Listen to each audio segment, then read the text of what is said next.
Hello. Oh my. Hello and welcome, friends. I'm James, Optos Games, and welcome in. I'm happy you joined me here today. I like to play board games, and hope I'm going to share one with you today that you might enjoy and be able to share with the people that you care about. So, today, we're going to play some more Unconscious Mind. I played this on Friday. And was it Friday? I think it was Friday. Anyways, recently. And really enjoyed it, but did have a little bit of trouble. I was getting used to a new game. First time on stream is always difficult. And I'm looking forward to giving it another try, trying on a harder difficulty. We're going to see how that goes.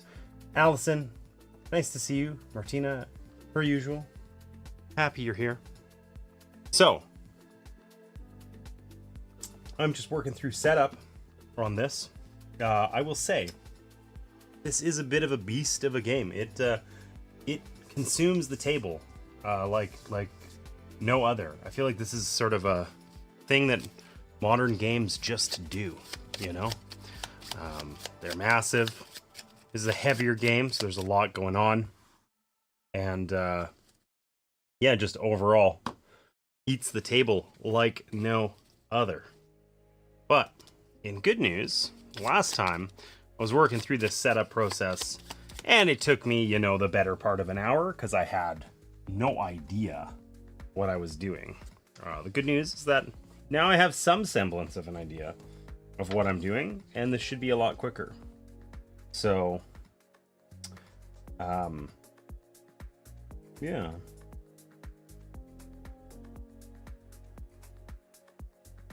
Yeah. So, let's see how this goes. So in this game, we are like contemporaries. We're friends of Sigmund Freud, and we are part of the Wednesday Psychological Society, I believe is what it's called. But essentially, the short version is that we're going to help discover the brand new field of psychoanalysis and work to help people with therapy through discovering their dreams, through analyzing their dreams. So we're going to have clients. We're going to be folks like these. Okay. Lovely hat that this lady has. I wish I was, as assertive enough, self-assured enough to wear a hat like that. Anyways, we're going to have clients like those. And they're also going to have some manner of grief. There's these overlay tiles here that are really hard to show off on stream. Might even be easier just to see them here. Where this is going to fit over top of this card. And between kind of the base needs she has here and the grief, that's going to be the amount of therapy that we need to kind of accrue to provide in order to help this person heal, cure them. Okay, so over the course of the game, we will be taking on clients and helping them with their grief. There are two types of clients. These clients over here, they're in a real bad way. These are case study clients. Okay, the case study clients, they give us endgame scoring opportunities. I don't know why it's so hard to line these up. I think there's really low friction on the top of these.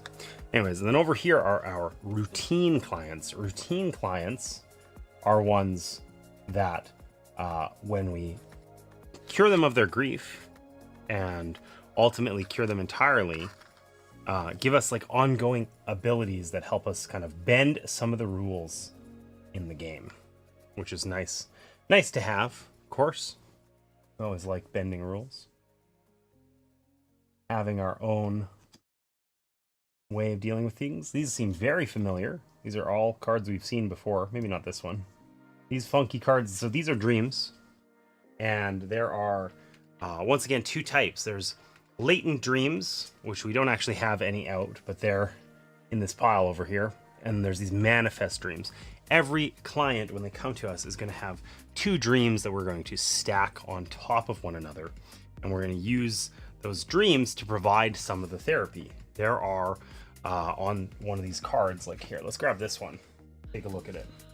So this card with this funky bird on a cage in the forest shows a couple things down here, which are resources we're going to need to collect and then turn in order to provide 4 points of therapy in this case.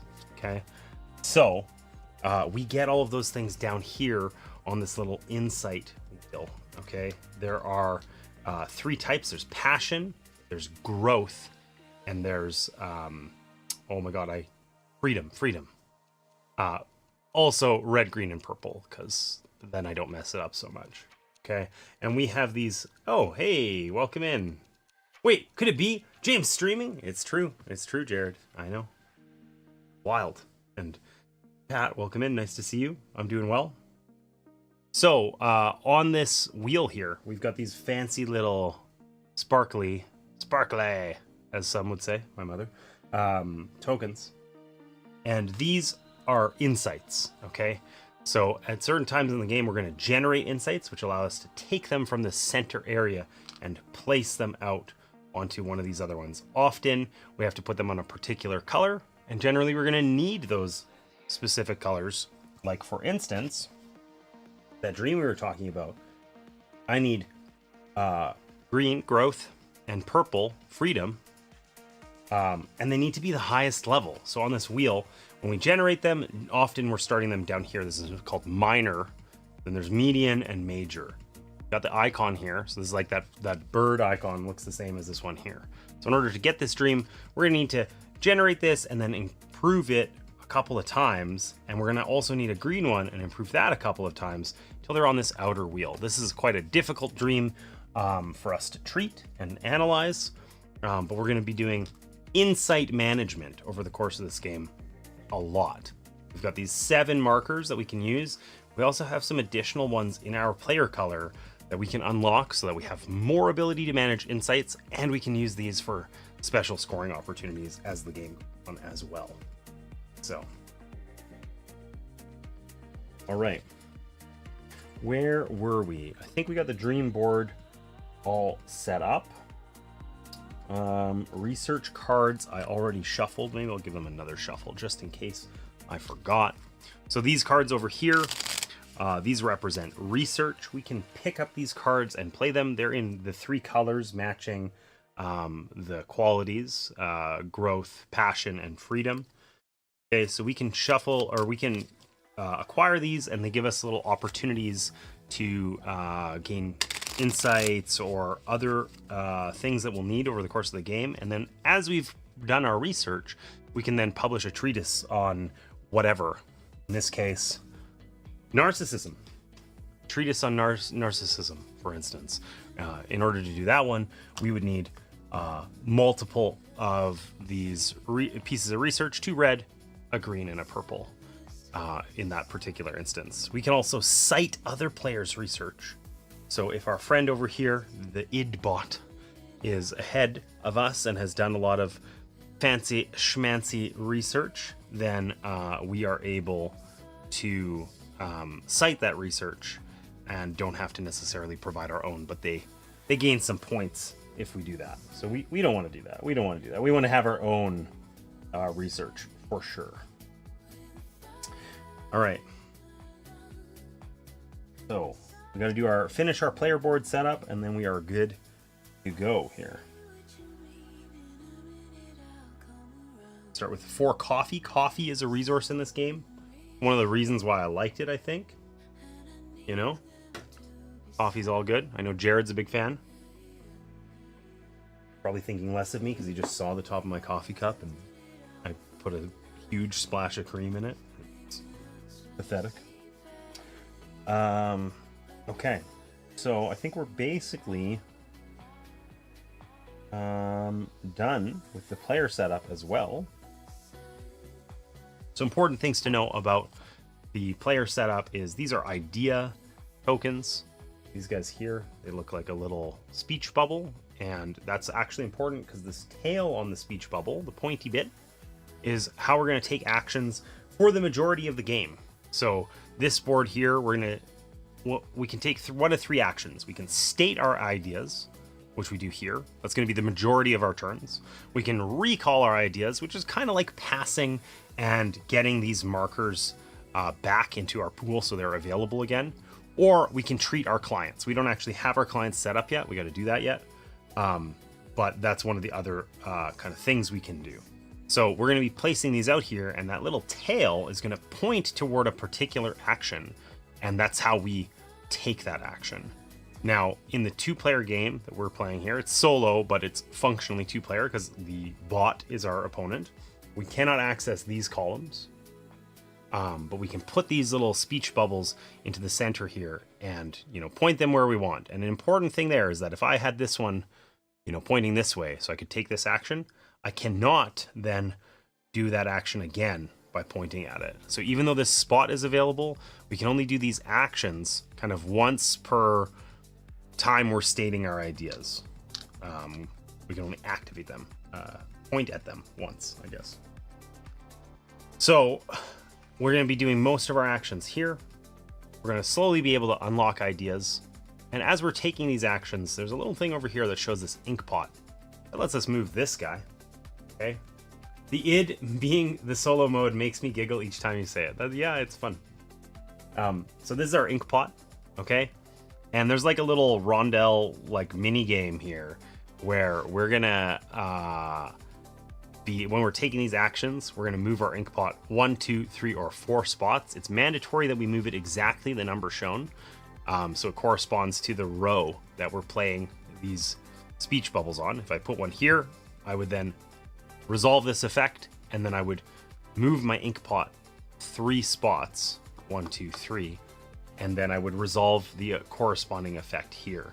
So basically, over the course of the game, we're going to be acquiring little tiles like this guy. Okay. And these guys are going to end up over here on our player board. And then like if my inkpot ends up here, I actually like execute all of the actions that are here. So having rows of complete tiles is really good because then it gives me more actions for a lot of the game.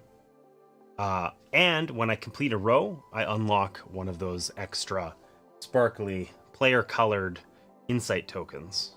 So that's really important. I can also complete columns, and that also unlocks some token for me. And every time this inkpot gets to the top, I can choose and execute a column that I've completed. I also gain, every time we loop around, I gain an additional idea marker. So I'm able to do more turns or state more things over the course of the game. I essentially have more little meeple pieces available to me that I can use out on the board. That's super handy. We scale, basically, is the short version of that. And I need to do this next. The last part of setup here. We have our office. This is our office over here. Apologies already. This game consumes a huge amount of table space, and this part's a little hard to see because these grief cards are actually like quite reflective, and just the way it's set up over here, it tends to be a bit glary. But we're going to set up our office here. So at the start of the game, we only have one room in our office, okay? And this tells us which one it is. Shows us a little marker on here, this little triangle thing. So we're just going to cover up our office over here. This room, second room, is unavailable. And that we're going to take all the tiles that match that little symbol that we saw, and we get to take one of those as like a starting tile on our board here. So, do I get to pick it or is it random? That's a question that I do not remember. Let's see.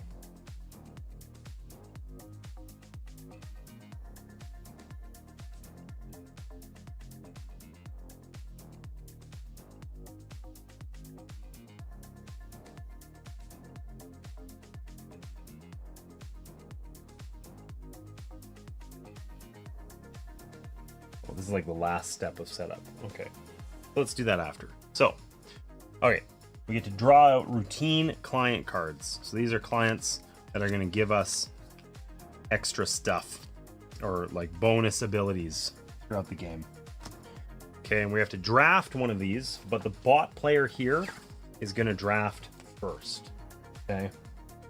We're going to put some starting grief on top of them. These grief layers are a little different. None of them have more than 3 stars. And they tend to give, well, they only give you get a reward when you help someone with their grief. These ones give us bright ideas and coffee.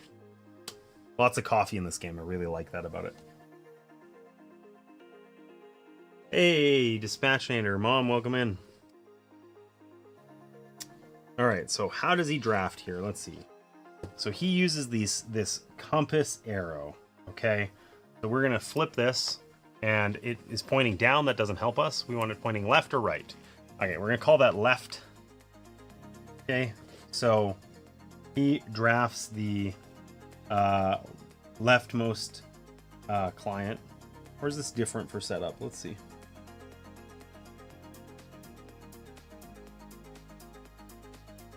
Whatever. He drafts this, and we're going to just put this over in his office. He also has his office is full. He only has 1 room available at the start, I believe. Why do I feel like this isn't written down here and should be?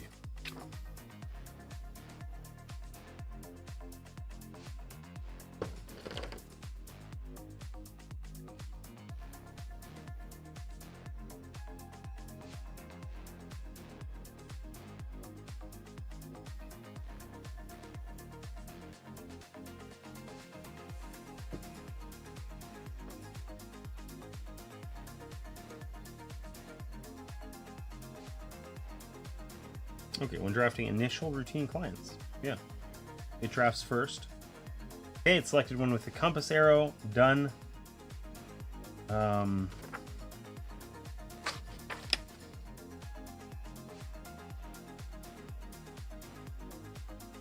me rotate it.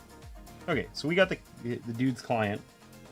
And he's going to take the dream cards with the most therapy points available, which sucks. So he gets whenever we draft a client, we do this. Drafting clients is mandatory.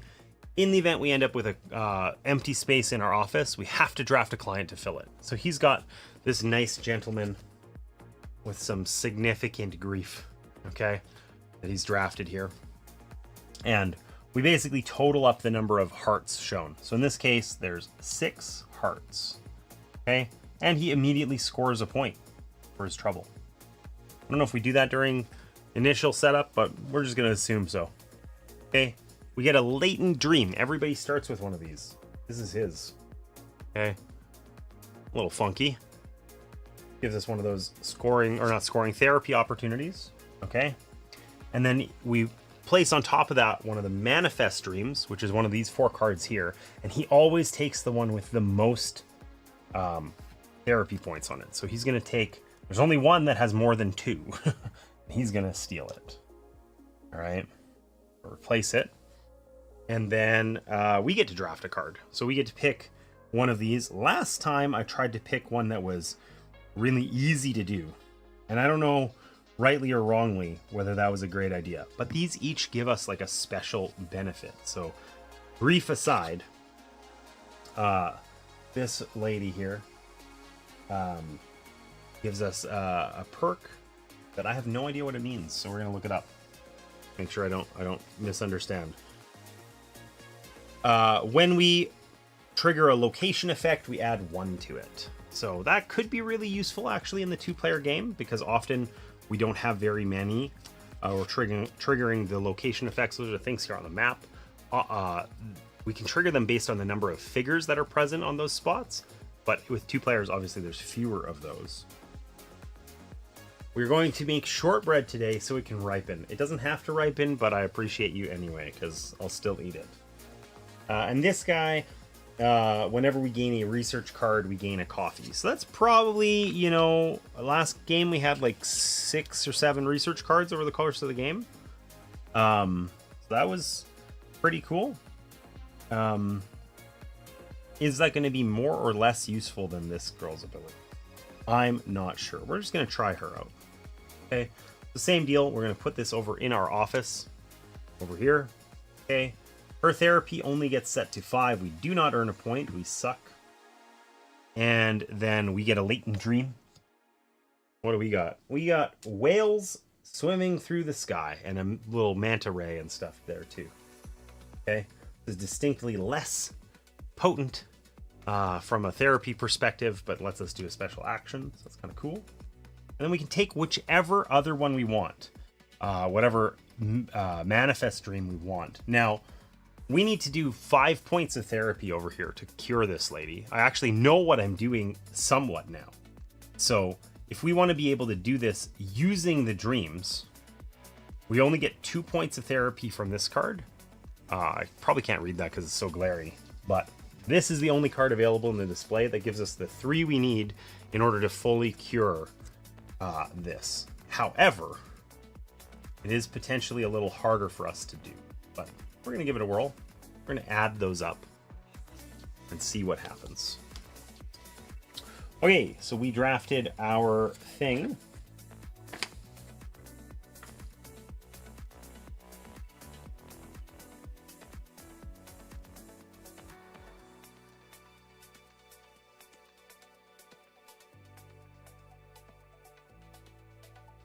Our other client goes down here. We might see him again later. And here we go. We get to do our notebook tile. So we have to choose a starting one. So we got these 3 tiles that match the glyph shown on our room card, the little triangle glyph. We have to pick one of these to be our starting tile. So probably we want to pick one that, you know, goes along well with the dreams that we have. We need a little bit of every color. We need passion, red, and growth, green, in order to do the first dream. We always have to work top to bottom. So let's just take the green one and see. I like being able to get coffee and abuse it, basically. So we get to choose where this goes on our board here. But we're going to put our professor in the location that's shown. So that's the library here.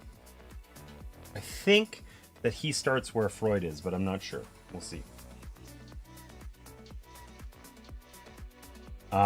We get all of the insights that are shown. So we're going to earn for this thing. This is basically giving us some starting resources. So a lot of these tiles have like a banner side here. All of them do. And we only get to resolve that in certain cases. So in this case, for setup, we get 2 greens and 1 of each other color on our insight board over here. So we literally just take those out of the center and move them out a little bit. The first row, because those were minor ones that we gained. Okay.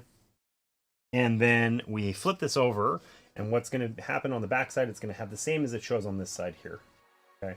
So now this would give us an ability when we execute that row with our inkpot, we can take a minor green and turn it into 2 coffee. So it stands to reason that we could put this on our top row here, because this one lets us, if we execute this, if our inkpot ends up here, we generate a minor green, and then we can turn 1 into 2 coffee.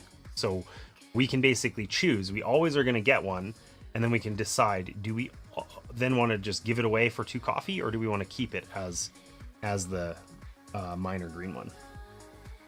Okay, so I believe that means we are all set up.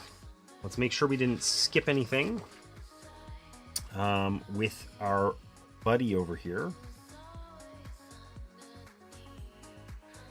Still going to play on medium difficulty here. So we played on easy last time, and I won by like a shocking amount. I did make a couple minor rules errors, but honestly, the id player probably benefited as much as it was harmed.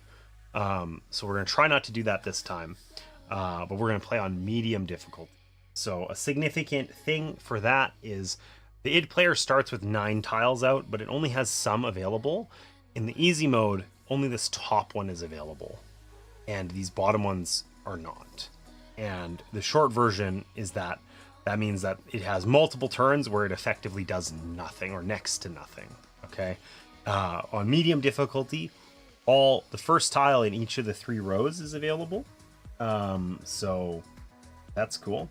That also means that he has one of these pieces available. He uses them a little bit differently than we do, but it's important to know that they have one available, which means they can get end game points or scoring opportunities on this city map over here. And that's it. So we're gonna try and beat this bot on medium difficulty, and let's have a go. So there's like 3 mini games here, right? There's the how do we put out our pieces mini game. There's the set collection tile inkpot mini game. There's the city map mini game.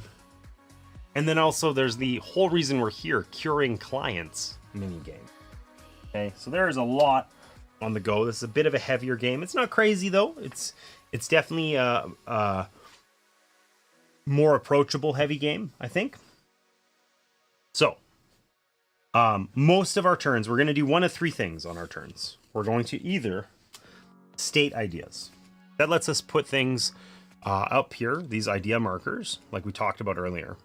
And when we put those up there, we get to take the action that the tail is pointing at. Now, an important thing about that is that when we do that, we can actually place up to 2 of these markers stacked on top of one another up there, okay? And additionally, over the course of the game, we're going to have opportunities to gain these bright idea tokens. They look like little light bulbs. They're very shimmery, okay? Foil. And bright idea tokens we can use as though they were these ones. Whether that means we're using them to make a single action 2, or we can even use them on our own without any of our markers at all, which then doesn't block these spaces. So there's some definite like ideas there about what we're gonna do, right? So when we take actions here, so we can't use these 2 columns in the 2-player game, just the center ones, okay? We're gonna place these idea tokens out. The top row here allows us to gain tiles from the board, okay? There's 2 piles, level 1 and level 2. The level 2 tiles definitely are generally kind of more powerful, but not necessarily. A lot of them rely on one another. Like this tile here, for instance, allows us to consume a minor purple to turn it into a major one. We don't have a good way of generating those minor ones. It's not hyper useful, okay? And there's 2 other columns here. These are the same tiles that come from this stack. They're not better in any way, but if we spend 1 coffee here, we gain a tile, and we just put it in a spot on our board. If we spend 2 coffee, we gain these tiles. These 2 columns actually have the tiles flipped up, so we can see that banner side, right? So on this side, they're flipped up, and when we pay 2 coffee, but we then get to resolve what's on the banner. And if we pay 3 coffee, we get to resolve both what's on the banner and what's on this left side. But then they always get placed on our board face down, okay? Now, like we said before, there is a little mini game here where we're trying to complete rows and columns on our board. When we're putting a new tile out, it always has to go as leftmost as possible, but we're welcome to choose which row it goes in. As we complete the rows, we can complete 1 row with 0 clients that are cured, but as soon as we want to complete a 2nd or 3rd row, we have to have cured 1 or 2 clients. So we actually have to do some therapy in order to add a lot of tiles to our board. The most we could get 7 tiles having cured no one, but no more, okay? So these let us add tiles.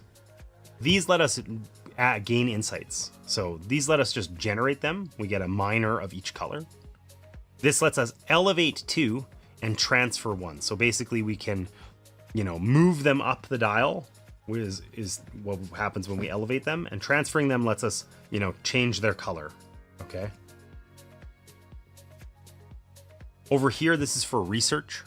So we can gain a research card, and then we can play research or publish a treatise, which we need to have a lot of research already in order to do that. So we're not going to be doing this for a while. We're going to probably have to do this event or this sometimes. Now, this lets us publish or play 2 cards. So we probably want to have 2 cards in hand. And this is like probably the best example of where we might want to put out multiple ideas. I could put this out this way and I can draw 1 card. Okay, I can't then take that action later, even if I can point at it. I can't put this here to do this action again. But when I was first selecting that, instead of putting 1 idea token, I could put 2, and then I execute this action in full 2 times. I'd end up drawing 2 research cards, which is a lot more useful when I take this action later. I probably don't want to take this action twice because I don't have 4 cards to play, but I could take it simply once and play both of them. Right, so there's a lot of cleverness here for us to explore in how many idea tokens do we place out. It's always 1 or 2, but we have some options there. And then these allow us to move on the mini map over here, the map of the city, which is one of the whole separate mini games, right? So this city map has 3 districts. They're the same as the colors. There's green, purple, and red, okay? And each district has 2 locations, which each show an icon, okay? So like I'm in the library here, it shows books, and there's the theater over here, So we can take the actions to move around this map, and when we do, we basically go to one of these locations here and use some of the effects that are shown on it. Okay, so if usually we're going to be taking this action and we're moving 1 or 2 spaces. We could also alternatively move to the location that Freud is on. Okay, but if I moved here, I'm going to move 1 space, and then I get to resolve. I can do up to 5 actions, but I have to kind of earn them. So it can be based on the number of figures that are in that space. So that would mean I would get to do 1 action because there's 1 figure here. Or I can look at the number of icons showing, and I can do that. So as I publish research and so on, this is going to potentially... Oh, I did not put this out correctly. Like these cards here are going to have, this would give me one of those icons for the library. So if I had this published previously, I would have 1 icon. And if I had 4 of those when I'm in the library, I can take 4 of the actions shown beside it. So this little city mini game is actually really hard to kind of min-max.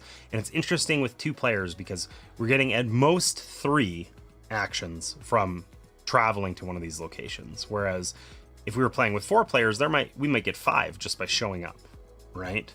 So I think there's some interesting kind of options here potentially, and it probably plays differently a lot depending on the player count. There's this whole city mini game.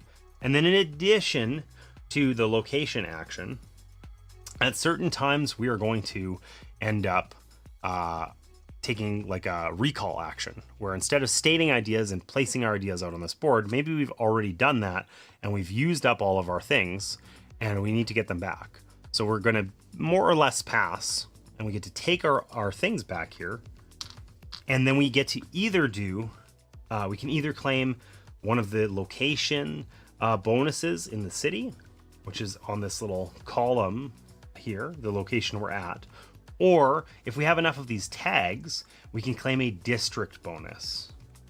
Okay, and the district bonuses, in order to claim them, we need to have those player colored insight markers because they're going to end up out covering that up. So this is like endgame scoring, the district bonus. Maybe not endgame, but later in the game. The location scoring we can do anytime. There's also a big advantage. We gain reputation if we're the first person to do it. We actually want to be doing location scoring like when we can. Okay. And then Why not have a guest join you someday to try this game as a multiplayer game for another game experience? That's a great idea, but I don't know exactly what that would look like. Guests are something I want to do more of soon, but probably not more of immediately. On that note, it is my stream anniversary this coming Tuesday, and I'm going to do a bit of a little marathon stream, and I've decided that we're going to get back to the classics, and I'm going to do like a big long marathon like dungeon crawl stream. We're going to play some of the games that haven't hit the table in a while. We're going to play some Iron Helm and games like that, some other dungeon crawl style games that are really what I started with way back when. So a little throwback stream to some of those. And I actually have this set up a couple, maybe 6 months ago for Tabletop After Dark. I had it set up in such a way that I was kind of running the game and chat was kind of making the decisions, because at least in Iron Helm, it's sort of a left or right every turn. You're picking one or the other. Okay? And I think we might try and have a little bit of fun with that, depending on our turnout. If we got enough folks in chat, we're going to give that a whirl. So, but yeah, back to what I know and love, But I would love to do some guest streams. On that note, I have convinced Jared, Caffeinated Miniatures in chat. He is going to join me some upcoming time, and he's gonna help me learn to paint some minis, because that's what he does. You should check out his YouTube channel if you haven't. Caffeinated Miniatures. John, I think there's a video game similar to this. I'm not sure. I don't know that I'm aware of one, but maybe. I'm sure there is. Okay, so yeah, we are either putting out our guys over here and taking actions, which mean gaining tiles, manipulating our insight, gaining research cards, or publishing treatises, or moving on the map, which is in and of itself its own little mini game. When we take those actions, we also get to move our inkpot, which gets us bonus actions that we can resolve here as we acquire more of these tiles. Okay, we're going to recall those some of the time, which let us gain location bonuses here on the map. And then finally, the other thing we can do on our action, if we're not playing tiles or ideas rather, or recalling them, the other thing that we can do is we can treat our patients. So generally that's going to be spending our insight here in order to resolve one of these dreams and kind of see what happens, So on that note, let's get started. We go first.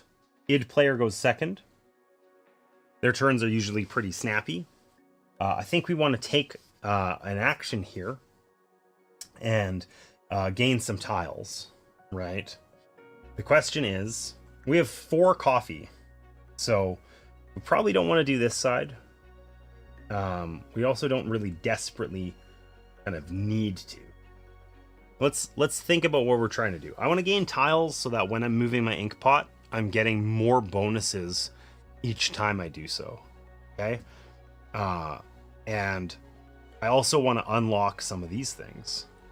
Right now, the tiles that we need are basically, we want to do something complementary rather with this dream here. We have to resolve this dream before we can resolve the one under it.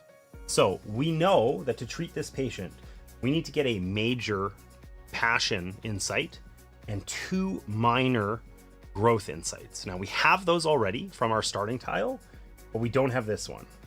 So ways that we can get that: we can spend 2 coffee to improve one of these insights. Okay, so that would let us upgrade this like once. So we could spend all 4 of our coffee to get here, and we could just treat the patient immediately.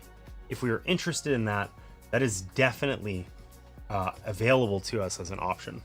But I think we want to get some of these tiles while we have we could place anywhere on the board. The id player is going to block us over here, and I don't think we want to do that.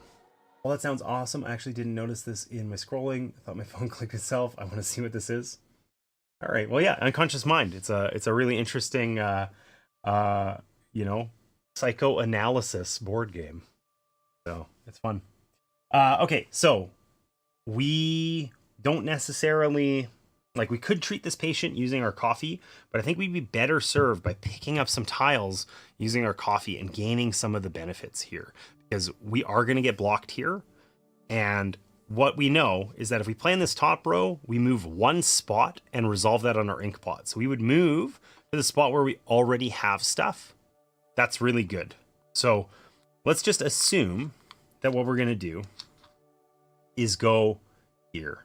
We can pick either column, it doesn't matter, because it's where our tail points. We could either have this point to here, or we could have it point like that. And in both cases, we're resolving this action. And I've got 2 of these stacked, which is the most we can do, but that means I get to resolve the action twice. So I pay 2 coffee, we resolve it once in full, and then a second time in full. So I pay 2 coffee, and I get to pick one of these 2 tiles, okay? And when I pick it, I am going to permanently add the ability shown on the left to my board. And because we're using this column, it shows a little lightning bolt on the banner. I'm going to one time immediately gain what it shows on the banner. So, I think this one lets us just resolve. I'm going to double check. We get to immediately resolve one of the location effects as if we had played there, I think is what that gains for us. These are client effects. Yeah, trigger a tag's location using the count tags option. So we would essentially have one tag from this, plus as many other tags as we have showing on our player board, which is none. So we would get to resolve the location effect over here on this board at the library one time, which is sort of pathetic, but you know, what the heck else are we gonna do, right? I think we are gonna take this. This one instead, the other tile that we have available to us would let us essentially do, you know, the same thing, but we would resolve the red one, which we have to use the count tags option. Both of these are weak, right? Doesn't really matter. If we were trying to min-max here, we could cure this patient because her ability gives us +1 to the tags, and we would get an additional one, but we're not doing that. So we're just going to take this, okay? We're going to take this tag, or this tile, and we get to immediately resolve the count, the library, counting up all of our library tags, including this one. That means we have 1. So over here, we pick one of these actions to do. So we can either gain another minor green, gain a coffee, or turn a median green into a heart-shaped box. This would be really ridiculously good for us to be able to do. Heart-shaped boxes are 1-to-1 for therapy points for us. They're hard to get generally, and they're easier to get than dealing with dreams. So unfortunately, we can't do that. We do not have a minor one. But what we can do is probably just gain a coffee. Because we don't need a ton of other green ones, and we're going to generate some over here. So we'll gain 1 coffee. We're at 3. Woo, very exciting. And then we're going to put this on the board. Now, we have to choose here. If we're putting it this way, we have more spots on our inkpot, you know, where we're going to be gaining benefits. But if we put it this way, here, we have, you know, fewer spots, fewer locations, but they're individually more powerful. So I think we want to do it this way because we want to go kind of samey here. We can gain a minor green, turn that into coffee, and then turn one of the coffee into a major green. So the net result of running this is we gain a major green insight and a coffee, which is big. We want to put that there, okay? And it goes face down, essentially. Can't wait for you and Jared's stream. Yeah, me too. I got to work out with Jared about the details. Life's been complicated lately. So honestly, I have completely failed to follow that up with Jared. It's all my fault. All my fault. Okay, so now we get to resolve this a second time. So we're going to pay 2 coffee again. And we get to pick one of these. And functionally, they're very similar, right? This one is kind of interesting.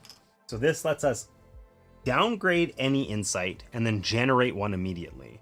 That can be quite flexible. It has to, the one it generates is actually a median one. So that could be really useful. This lets us turn a minor one into a major one on the purple. Now we need purple coming up. It's on our next dream. So that might be worth taking for sure. We also get a better location benefit because we do have one of these tags on our client. So we would get to do 2 actions instead of 1. Woo. Let's do that. Let's take this one. And then in the same vein as we wanted to kind of stack all the green things here, I think we want to put this one down here on purple, where we're going to generate a purple and then we can just upgrade it immediately. So that'll work out. And we get to resolve that. We have 2, so we get to take 2 of the location actions over here on this location. So we can generate a purple one, we could elevate any single one, or we can turn a purple one in and gain a research card. So gaining this card would be really nice. Like, it's tempting with 2 here. It might make sense to just pick up, like, gain 1 and then immediately turn it into a card, right? But at the same time, we know we want to do this therapy in the future, and we haven't upgraded our red at all. So I think what we're going to do is we're actually going to elevate twice. And elevating means we can take this minor one, turn it into median, and then that's 1 elevation. And then the second elevation, we now have the major one we need. And we have everything we need now in order to treat this patient and resolve that first dream. Okay, so we're going to put on a new tile here. I just ruined my own ideas. Stack of ideas. Okay, we've resolved this twice. Now we're on this top row. So that means we're going to move our inkpot 1 space, and we're going to resolve this left to right. So we gain a minor green. We then can spend a minor green to gain 2 coffee. Big.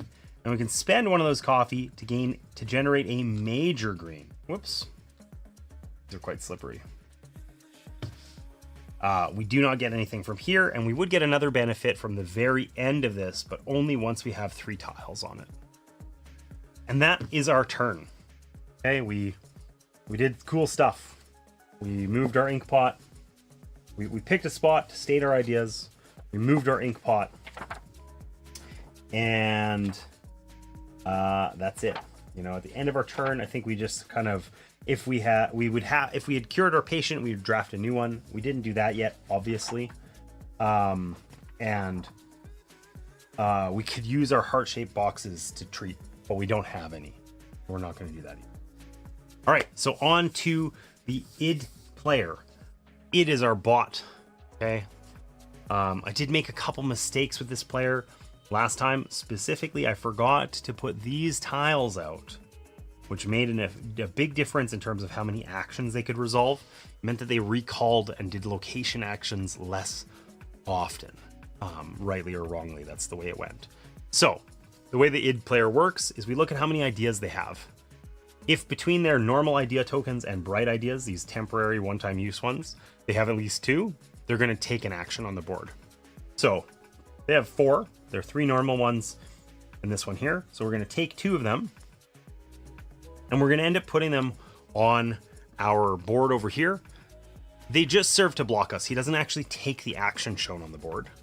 And that's determined by this deck of cards that I'm 98% certain I've shuffled like 50 times.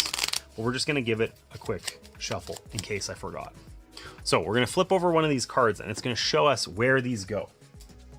Okay, so in this case, we're going to try and put them in the second column on the 3rd row. Okay, and it doesn't matter where they point. We're not at all concerned with the tail of this for this guy, because he's not actually doing the action. All we care about for this is he's on the 3rd row. He's going to move his ink pot 3 times and then resolve what's on that board. So for him, what that looks like is his inkpot starts here at the top. He's going to go 1, 2, 3, and he's going to resolve this action here on the bottom. Now, the id player kind of bypasses a ton of the rules and other stuff, okay?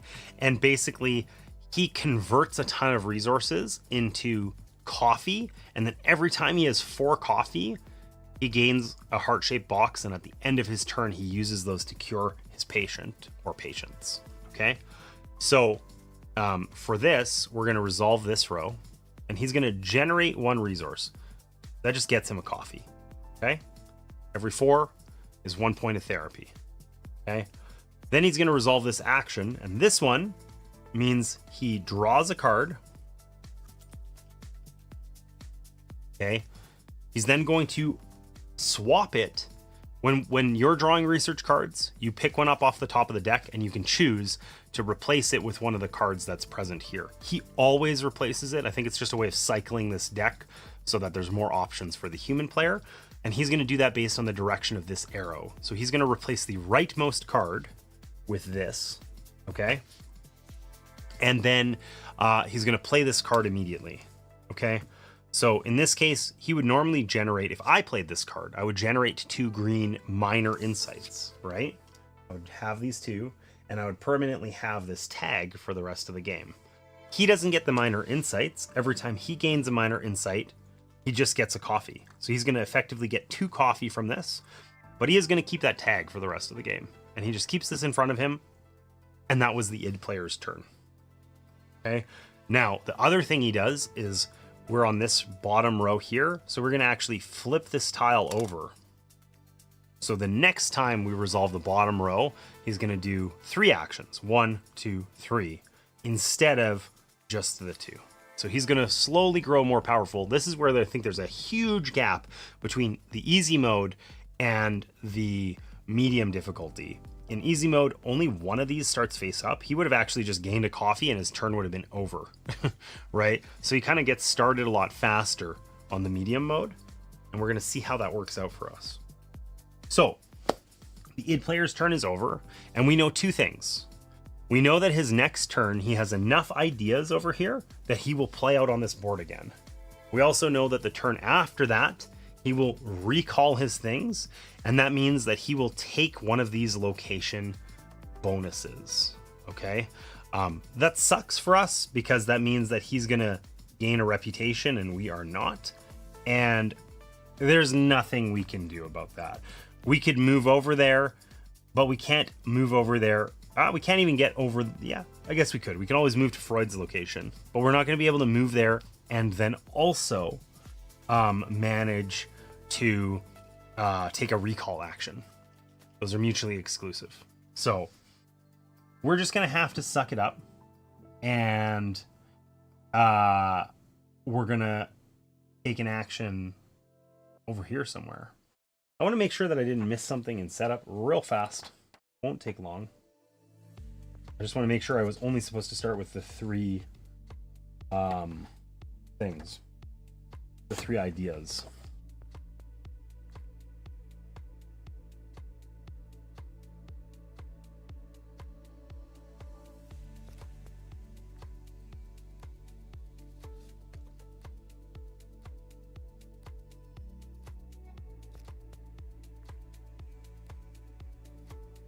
Okay, yeah, we're first player. We don't get any extra resources. We just have our 3 ideas. Okay, so we have a couple options here. We can recall our ideas and take these things back. That would let us put out the location bonus over here, and we could do something like gain a tile, right? We would also increase our reputation, which is not horrible for us. Alternatively, we could place out our other thing. Now we're only going to be able to take a single action with this one because we don't have 2. We only got 1, right? If we wanted to get more of these, if we put it in the bottom row, we would move this 1, 2, 3, 4 spots, and we would gain a new idea token, which could be cool, but we'd also probably be wasting things a little bit because we wouldn't be able to use our inkpot that lets us resolve a column, and we don't have any unlocked yet. So we probably don't want to do that. We could recall these and take the location action. I mentioned that. We could take a different action and just put more out so that when we're recalling, we're getting kind of all of our ideas back. Or we could simply treat our patient because we do have the resources there. And I think that's what we're going to do, because something I struggled with in our first playthrough on Friday is that this resource wheel, we only have 7 of these markers at the start. You can gain some of your own that are in your player color, but you kind of want to keep those for endgame scoring, and you end up using them over the course of the game. So you have like 7 to 9 of these markers. And often I would be gaining resources and I wouldn't actually have a way of using them over here because I would have no free markers left. So I want to actually spend these resources while I have them. So on that note, we're going to try and treat our patient. So the way that works is we have to use the topmost dream card. So that's this one. And we have to pay these resources. Okay. And then we gain the effect shown on the right side. So we're going to pay 1 major passion, boom, and 2 minor growth. Okay, so now we have 5 tokens in the middle. We've paid that. We get 3 points of therapy and a bright idea. So we're going to take a bright idea token. That means we could have a better action next turn, potentially. Could be cool. Okay, and then this ends up discarded. And we get 3 points of therapy. And anytime we cross over anything shown here, we get a benefit. So we're going to go 1, 2, 3. And this yellow heart that we crossed over, that's catharsis. Basically, that means we have now freed this person of their grief. Okay? So a lot happens with the first time we do that. We're going to gain a bright idea and 2 coffee. That's big. We have lots of ideas now. If we keep the bright idea tokens, they're worth points at the end of the game, or they just give us more options for playing as we go, right? But additionally, when we clear the grief by reaching catharsis, this person's ability is now available to us for the rest of the game. So now whenever we take a location action, we get a +1 modifier to it. So instead of getting, say, 1 or 2 actions, we might get 2 or 3, right? Or more even. We'll see. Okay. So we have that benefit for forever. And the first time we reach catharsis here, we also get to remove this card. And now we have another space in our office for an additional client. And at the end of your turn, you always immediately draft and fill any empty spaces. So we treated our client. If we wanted to, we could, like if we had heart-shaped boxes, we could treat them some more to get them to the cured point. Then this would actually be, we'd score some points and we'd add this client to our kind of tableau and keep them forever and clear up some space. But we don't actually have the ability to do that. And even if we had the resources to do this, we can only do 1 dream per client per therapy turn. So anywho, we can pick a new client now, is the short version. So let's take a look at what these clients can do. We're going to take a routine client. The routine clients are the ones that give us, you know, rule bending things. We don't care about endgame points right now because it's going to be a long time before we get there. We want to have perks that we can leverage throughout the entire game, and we want to unlock them now. So what's left here is this dude here. Okay. His benefit is that every time we score reputation, we can perform any 2 actions below Freud's marker or to the left of it. So those are these things here. Gaining tiles or gaining insight tokens or whatever. Normally we would get to do 1 of those. So 2, we kind of double our bonus. That's kind of cool. And then this one, we had this card last game where basically if we instead of publishing a treatise, we can gain a research card and then play it immediately. That's actually quite powerful. But we used it less than I wanted to. And overall, the single thing that seemed the most apparent to me last time is we want to try and take some of the cards that need a little bit more therapy. They're worth more points to us. So this guy needs 6 points of therapy. So we're going to try and take him, because that means that when we put him over here, we move this to 6, and just like our opponent did, we immediately score 1 point. Okay? So we're on the board, we tied it up. For needing 6, 7, or 8 points of therapy, we get 1, 2, or 3 points, and you actually get those. You get more points when you pass over them. So somebody that requires 8 points of therapy, you actually get 6 bonus points for taking on that client compared to somebody who needed 5. That's kind of cool. We're gonna replace this guy, and we got to get his dreams out. So we get a latent dream. These are often weird. Okay, there's a monstrous goblin with a monocle terrorizing the city, I guess. That's his latent dream. And then we get to draft one of these dreams for on top. So this is that scenario that we talked about before, where ideally we would want the number of therapy points we can provide on these cards, on the dreams, to equal the number of the amount of therapy that person needs. That's one of the reasons why the 8-point ones are so difficult or worth so much more, is because you basically end up needing to gain heart-shaped boxes, which is hard to do. Okay, so that isn't an option for us up here. So let's take the one that would be the easiest to resolve, because these are all the same. They all give us 2 hearts. But this one, critically, needs a major growth, which we already have. Because we do the dreams top to bottom, so we'll be resolving this one first. We can almost do it already. Okay, so we're going to put that there. Top. And then we've drafted our new guy. Our turn is over. We do not get to move our inkpot, because we only do that when we're placing ideas out. Okay? So, our buddy takes his action. We know he's going to use 2. He's going to use this bright idea and his own idea. And he is going to place them in the bottom left corner here. He's going to block us from generating more stuff, which we actually probably want to do. This is one of the sort of slightly more difficult parts of this game, I think, is that sometimes, or maybe not more difficult, it's interesting with the bot, is that sometimes he just gets to move. If he's playing on the bottom of the track, he is moving that inkpot a lot. Okay, it's 5 spaces to go all the way around. So he is going to move it 4. He's on that bottom row. He's going to go 1. This space essentially like doesn't do anything. If he lands on this space, he moves it the same amount he just moved it again. Right? So if it was at the top and you moved it 4, you'd end up moving it 8 actually.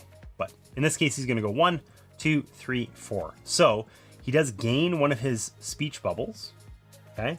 Now that's not enough to make him not recall his pieces next turn, because he needs to always place out 2 or he takes his pieces back, and he only has enough to put out 1.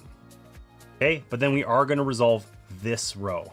So he gains 1 resource. That's 4 coffee. He immediately turns that into a heart-shaped box, which he will use as a point of therapy. And then he's going to do this action, which basically means he's going to move Freud on the map. So he's going to move Freud 1 to 3 spots. Okay. And he's going to always move to the spot that gets him the biggest bonus, whether that's by counting figures or by counting tags. So he doesn't have a ton of tags. He does have one tag for the theater here, but if he moves Freud on the map here 3 spots, 1, 2, 3, then he's in the same location as me, and he'll end up with 2 location actions because he can count figures 1, 2. Okay? You can always move either your own figure or Freud. So basically, he just gets 2 coffee. is the short version here. He doesn't do any fancy other stuff because he doesn't collect the other resources, but he gains 2 coffee. Okay. And then he's going to use, he always uses his heart-shaped boxes immediately. So he has 1, he's going to use that up, and he's going to just gain a point of therapy. Okay. When he gets to catharsis, same as us, he's going to get some benefits, and he's going to free up this other office space, but he's got to do 2 more points of therapy to that. So he has he has to gain another 6 coffee. Now we are going to flip over this tile, so he's going to get stronger the next time he resolves this one.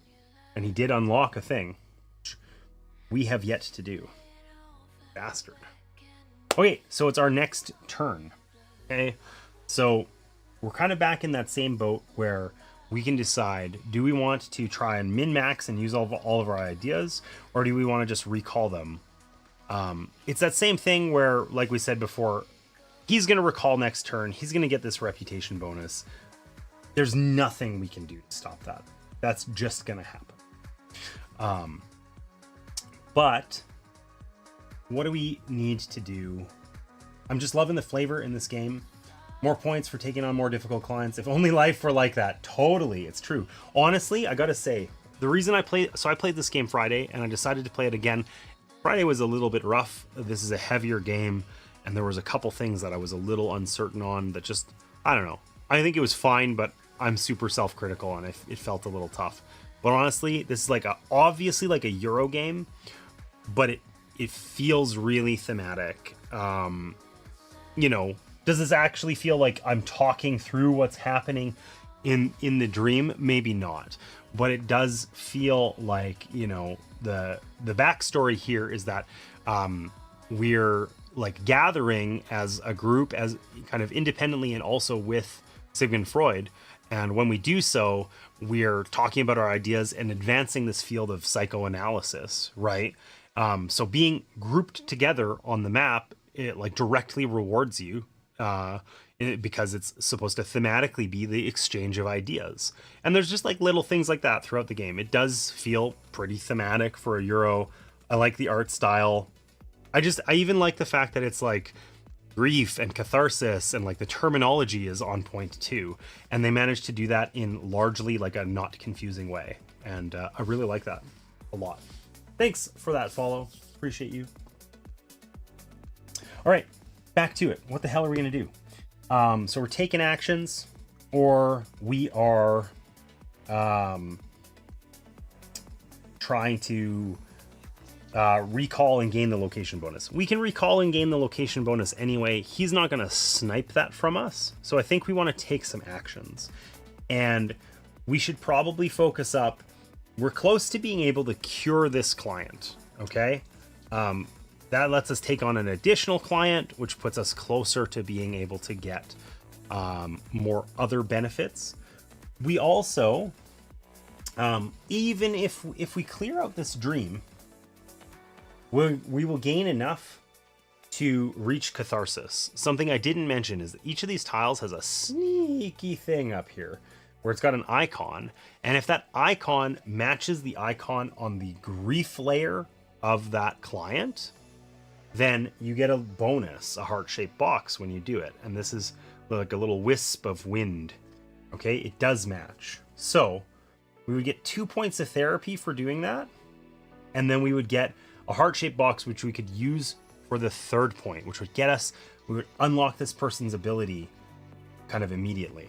So we should probably focus on doing that. Now, in order to do that, we have the major green we need. We do not have the minor red that we need. So we got to find a way to get that. If we resolve this row on our board, we will gain that tile. So that would be one way. We could also take an action out here that would let us just generate them, right? So that's an option too. So I think that maybe that's what we're going to do, actually. We're going to kind of end up wasting our inkpot if we do that. Ideally, we would have really liked this spot, but the id guy, the bot, got in our way, right? If we move our inkpot once, we get to resolve this row, and we get another major. Oh, this should be the other way. Whoops. We would get another major purple, which we're going to need in the future for this stream. But we're going to end up moving our inkpot 2 and just kind of, you know, there's no tiles there. We're going to end up just getting a red thing, and that's it. But we'll still be setting ourselves up to cure our patient, and we'll maybe set ourselves up in such a way that we can take this action, score our reputation, and have his benefit before we do that, which should be cool. So let's go like this. We're gonna take this. We could do it twice, but that would get us 6 things, and we only have 5. And we're gonna get 1 from our inkpot. So we're not gonna waste our bright ideas. We're just gonna put out a single thing here. We're gonna resolve this action 1 time. So we gain a minor of each color. And then we move our inkpot. Oh, I'm crazy. We're gonna move it. I got that actually backwards. This would have moved it 4, not 1. What am I talking about? We're gonna move it 3, which means we're gonna score the reputation right now, which gets us 0. So that sort of sucks. But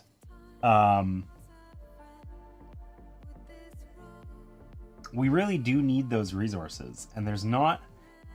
Okay, hold on. Let's think this out. Let's think this out for a second. Maybe there's a better way for us to do that.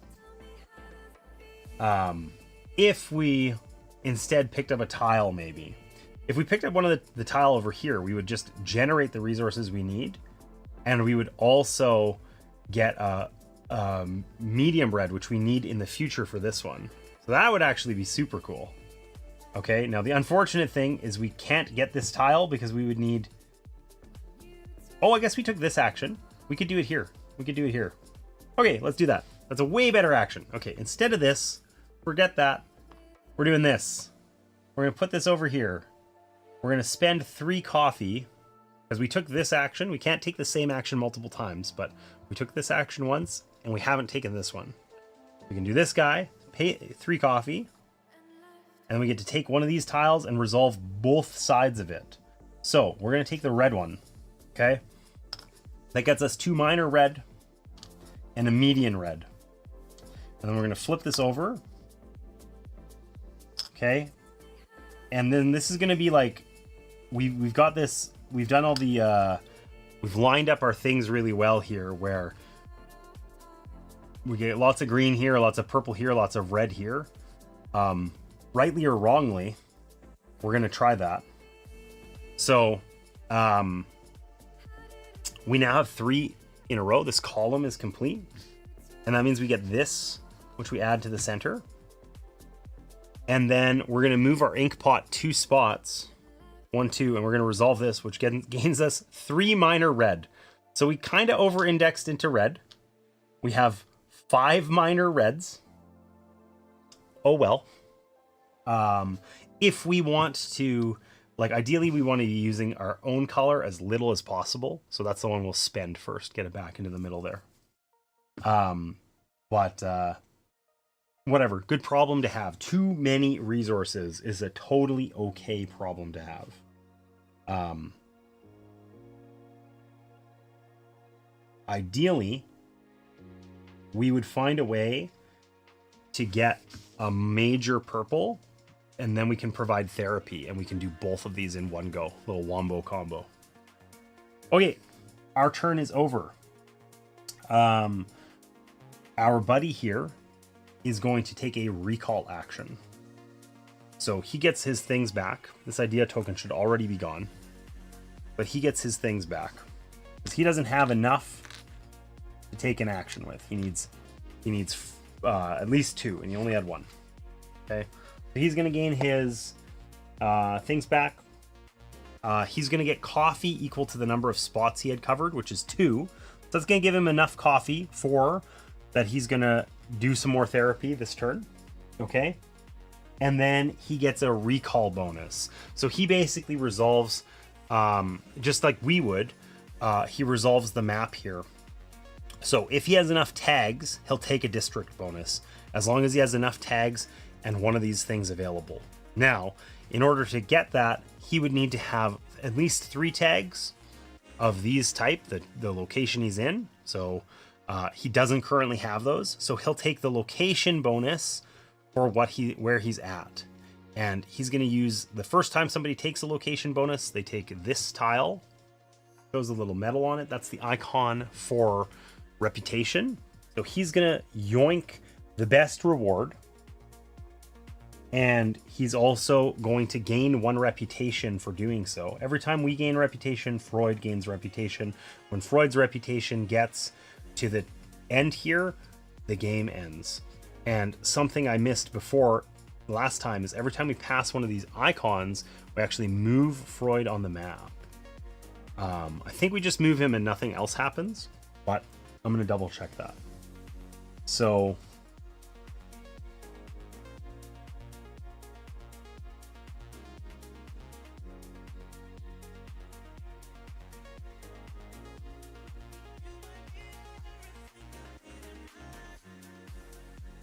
okay, so this slot, I keep forgetting, when we actually cover this up, he actually does that thing. This is one of the rare times where he kind of mimics our own actions. If I had covered that up with a tile, I would get to trigger a column that's unlocked. And he will also trigger a column that's unlocked because he has one down here, this one.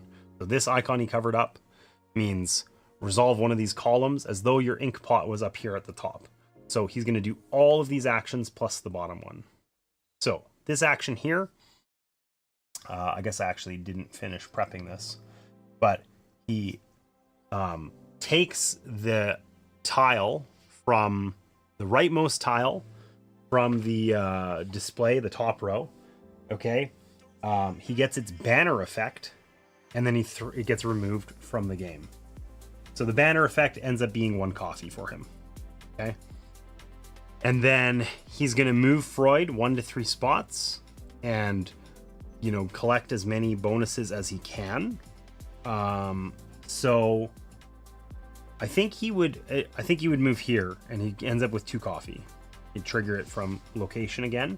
He's going to do the swapsy on the cards here. He's going to take one. He's going to swap it with this. We're going to rotate the arrow. And he's going to play it immediately. He's going to get 2 more coffee. Okay, so he gets another point of therapy. And then he's going to generate an insight, so he just gets 1 more coffee.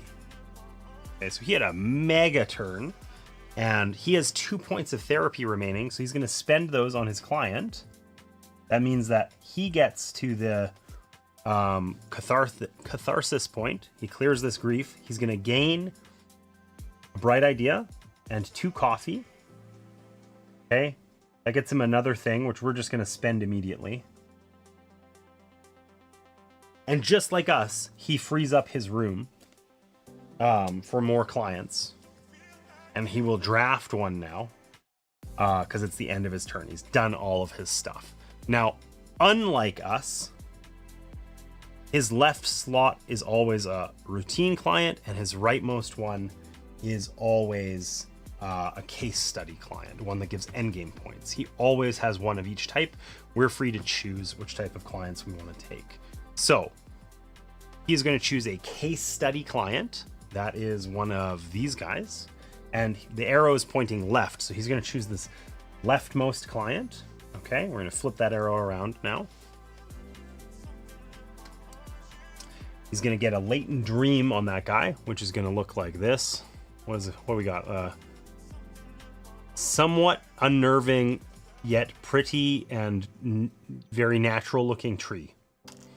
Okay. He doesn't resolve the dreams actually very often. One of his actions that he gets later, he uses the dream cards, but it's rare. It's not till later in the game. And then he's going to take one of these cards that has the most things. They're the same, so he'll take the one that's the rightmost because that's the way his arrow is pointing.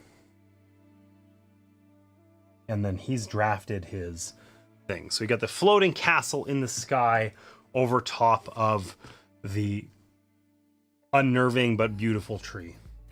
Hey, Time Roller, welcome in. How you been?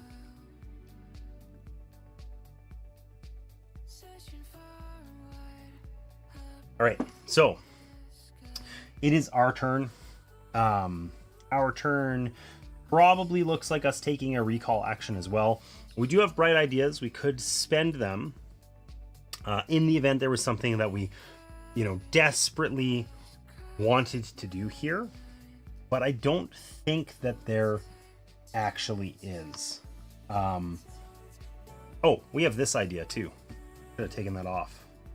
So we're at the point now where if we do take if we took this action, for instance, one of these ones, and moved our inkpot 2, we would get to resolve this column top to bottom, which actually is a way for us to get our major purple that we need. We would waste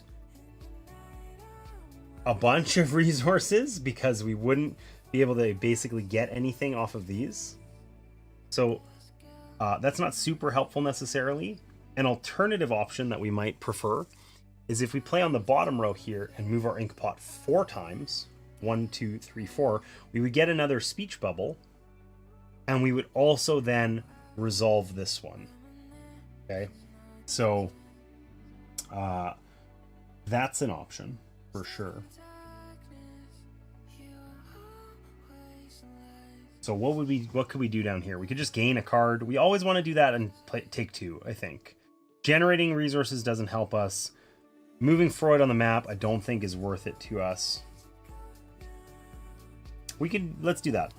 Let's try and make this set up so... I mean, we could do that later. Is there a reason we don't just take a recall action right now? We would gain a tile.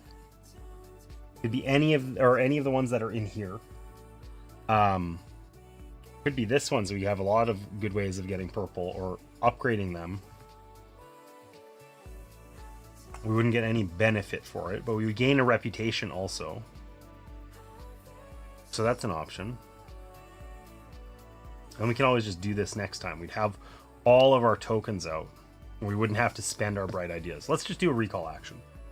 So instead, we're going to end up taking these back.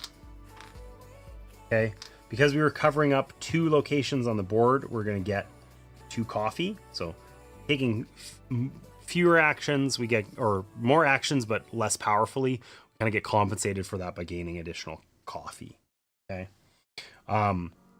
We then can claim either the district or location bonus here. We can't claim the district bonus. We do not have 3 of these green icons available to us. So we can instead claim a location bonus. We'll take this one. That gets us a reputation. Freud's reputation increases, and he's going to move 1. Okay. Actually meant to look that up and make sure I was doing that correctly.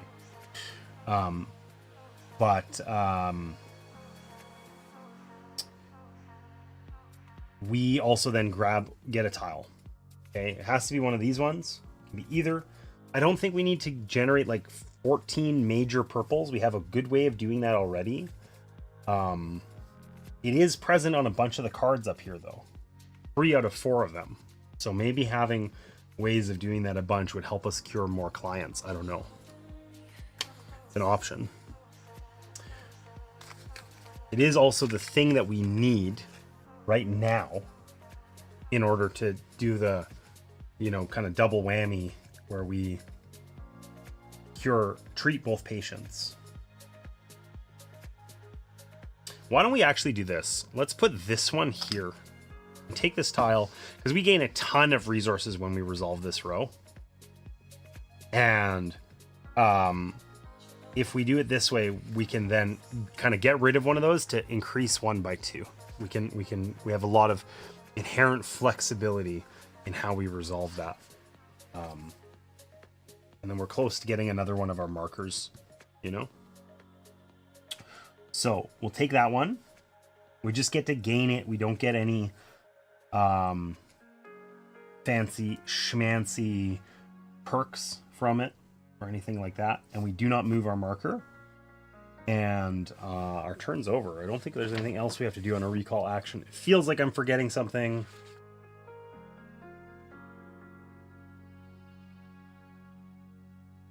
Claim the location bonus. Trigger that slot's effect. Rad. Done. Okay. while I've got the rule book in my hand, I want to look up about moving Freud on the reputation track, just in case I'm doing that wrong.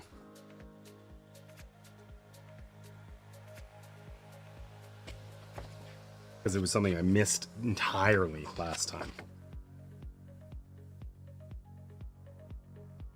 Oh, I totally did it. Okay, we did that correctly. So every time we pass that marker, we move him one spot. Gaining reputation doesn't trigger rewards. We trigger that by going here, which we haven't done. And it's our buddy's turn. Where's he gonna go? The very top spot. I don't love that for us. Not even a little, but what are you gonna do? He's gonna go up here. Guess we don't have enough coffee. We gotta treat some clients or we're not gonna be able to complete these rows anyway. So whatever. So he's gonna go there, he's gonna block us. He's gonna gain 1 on his inkpot. That means he'll gain a coffee. He'll do the research card. He's going hard on these research cards. This one gets him a heart-shaped box as a reward. So it's functionally like he got 4 coffee. So that's pretty huge for him. And then he's going to try to publish a treatise, which he can do. So let's make sure that we get this, we resolve this correctly, because he didn't do this last time. So if he has an unlocked player colored thing, he does. He's going to use his in-play research cards. He's going to try to use the ones with as few tags on them as possible, because the tags kind of go away. Okay. And he would cite our volumes, but only as needed. We don't have any to cite right now. So he's going to take... I mean, it says if there's multiple options, he's going to take the one worth the most points. So I think that means he publishes this one. Okay, because that's going to use all of his volumes.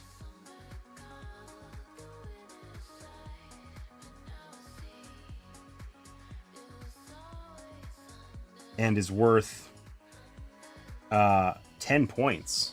So we are getting annihilated suddenly. We have 1 point, he's got 11.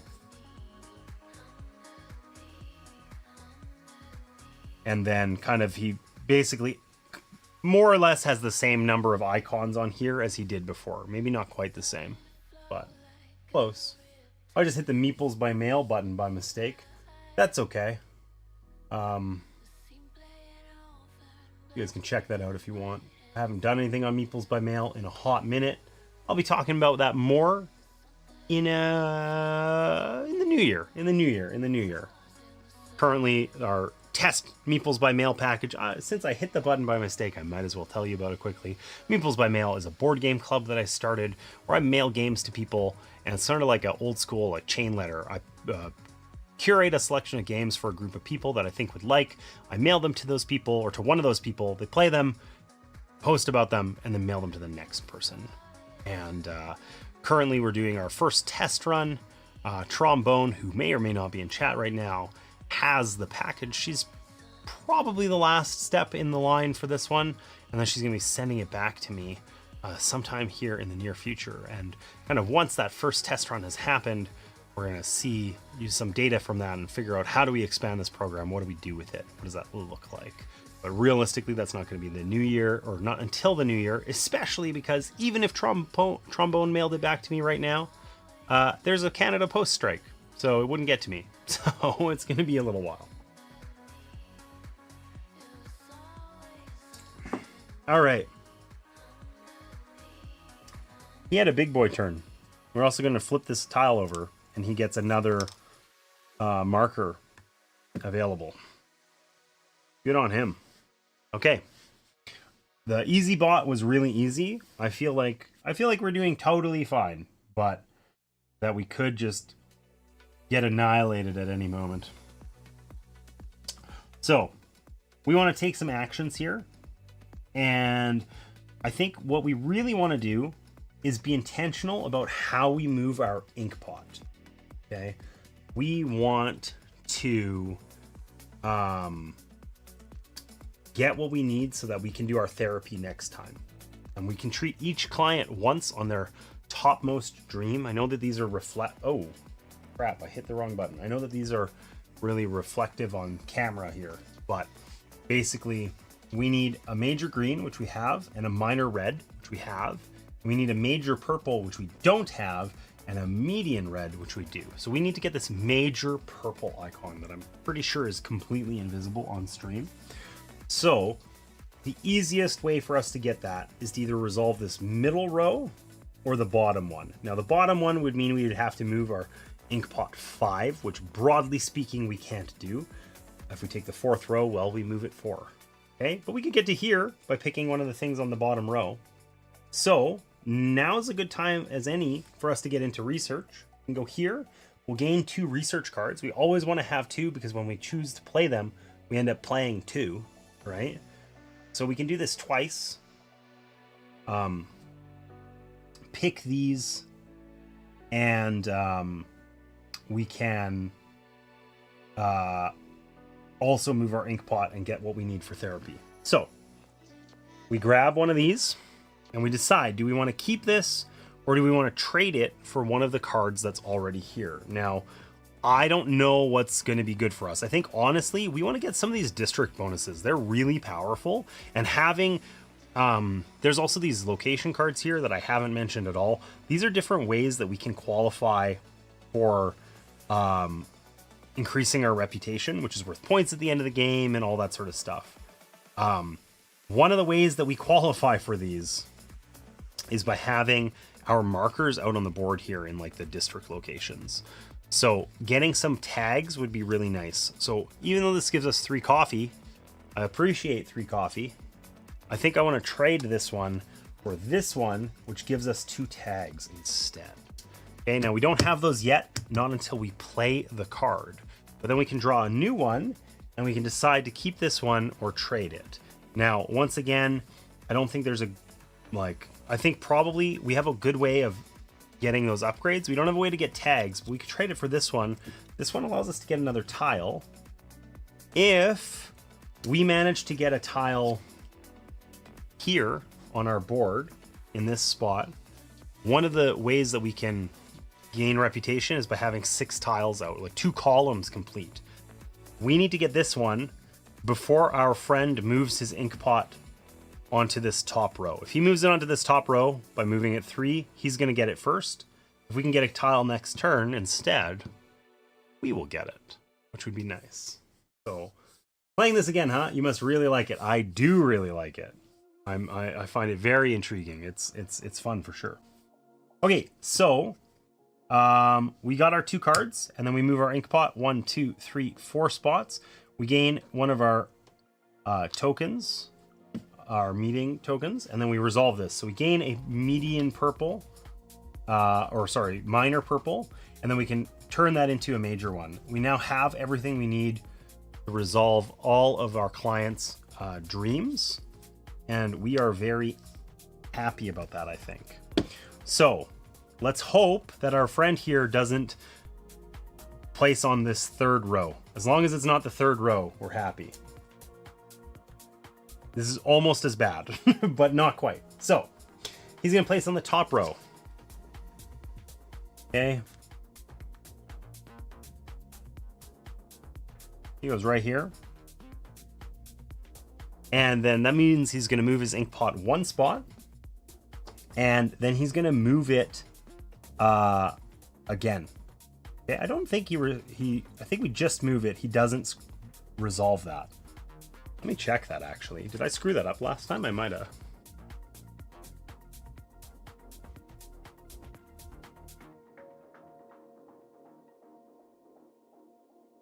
It does not trigger. Okay, so I did it right. So basically when he lands on this space, he then just moves the same amount he just moved again. So he moved 1, and then he's going to move 1 again. So on this top space, he's going to resolve an unlocked row that he has, or column rather. So that's this one. So he's going to gain a ton of benefits here. He's probably going to be first to cure a client. I think he'll cure it this turn. Doesn't really matter, but feels secretly bad. So he's going to resolve this tile. He takes the top tile here, gains its banner effect and discards it from the game. He basically just gets one coffee and annoys us. It's going to move Freud and gain as much as he can. I think he gets 2 no matter what. So he'll probably move the least distance. That's what his arrow says. It's a tie. So he's going to gain 2 coffee from that. That gives him a heart-shaped box. Oh, we used this one last time, but it's at 1. And then he's going to do the research. He's resolved this so many times. So he's going to gain a card here. He's going to trade it for this one. And he's going to play that immediately, gain its benefit. So he just immediately gains 3 coffee.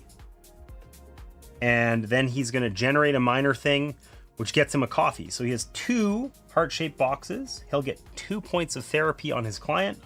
1, 2. His client is now cured. And he's going to gain 10 points. The skunkening continues. He's at 21. We're at 1. We're going to try not to think about that too much. Okay. And then he will draft a new client to replace it. So he's going to draft a routine client because this one was a routine client. He also just gets a boatload of tags when he cures clients. So he's going to take the rightmost one, this lady. Okay, we're going to discard these dreams from before. He never actually used them in any way, but he gets new ones.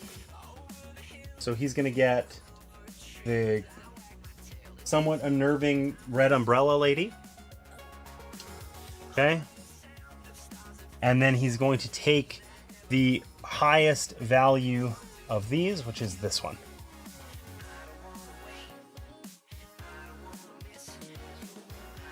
We'll refill the deck here and continue on our merry way. So we hate this guy. He's a big stinky jerk. And I think that we want to gain a tile. We want to get this card. Okay. And we'd like to get it soon. Our friend here is going to get a district bonus this turn because he just got a boatload of icons. He has 4 red tags now. He's going to steal one of these from us. That sucks. Nothing we can do to prevent it, though. He's just a better therapist than we are. We have what we need. I mean, I guess he is going to take a recall action. We know that definitively. So we don't necessarily have to race to get this tile immediately. We could get it next turn. And we could instead cure our clients if we wanted to. Or treat them, at least. That would let us do some stuff, potentially.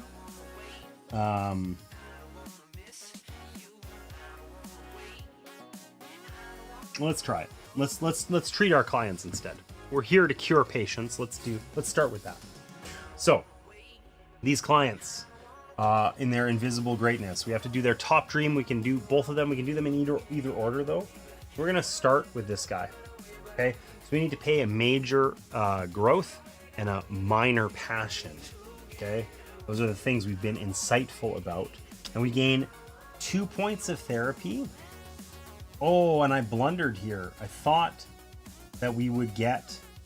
Ooh, okay, hold on. I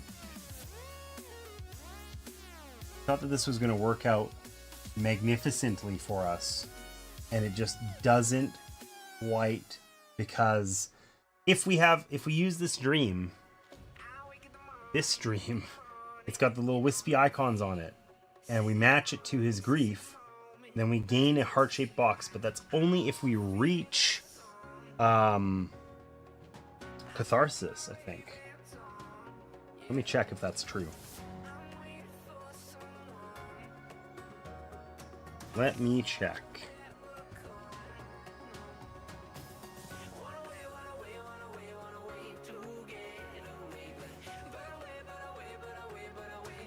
When you use the dreams effect to treat the client, You gain a heart-shaped box. Okay, so we just gained the heart-shaped box anyway.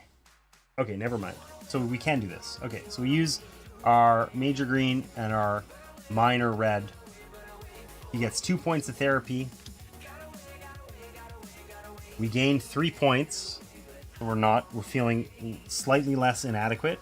And because these were matchy-matchy, we gain a heart-shaped box, which we are going to use to treat his catharsis in a second here. Okay, and then we can treat our other client. We need a major purple, which we have, and a median red, which we also have. That lets us complete this one. So we gain 2 points of therapy, which means this client is now cured.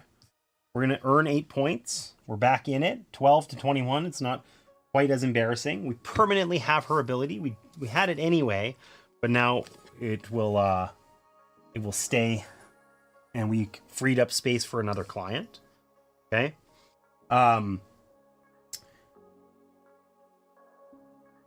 There was something else that I was going to say additionally that we get to do that I'm totally blanking on. Oh, on that dream, we get to move our inkpot 1 or 2 spaces. Okay. So if we move it 1, we get to generate a ton of red again and then manipulate some of them. Maybe that's useful. If we move it 2, we score our reputation. What we really wanted was to do that once we had cleared this guy's grief, but that happens at the end of the turn, so we can't do that now. So I'm not sure. Scoring our reputation would basically, we'd gain a point, and we'd either get to play one of these cards, or we'd get to gain a bright idea. I mean, we could play this card and get that thing right now. Let's give it a whirl. Let's try it. Let's go here. Even though we didn't quite min-max and clear that grief and get the bonus, we're going to go score our reputation immediately. So we score, I think we get the, well, let's just make sure we do it correctly. Let's do that. We didn't do this a lot last game, honestly. We kind of rapidly moved up. So whenever we trigger it, we score our victory points and gain coffee in the zone above.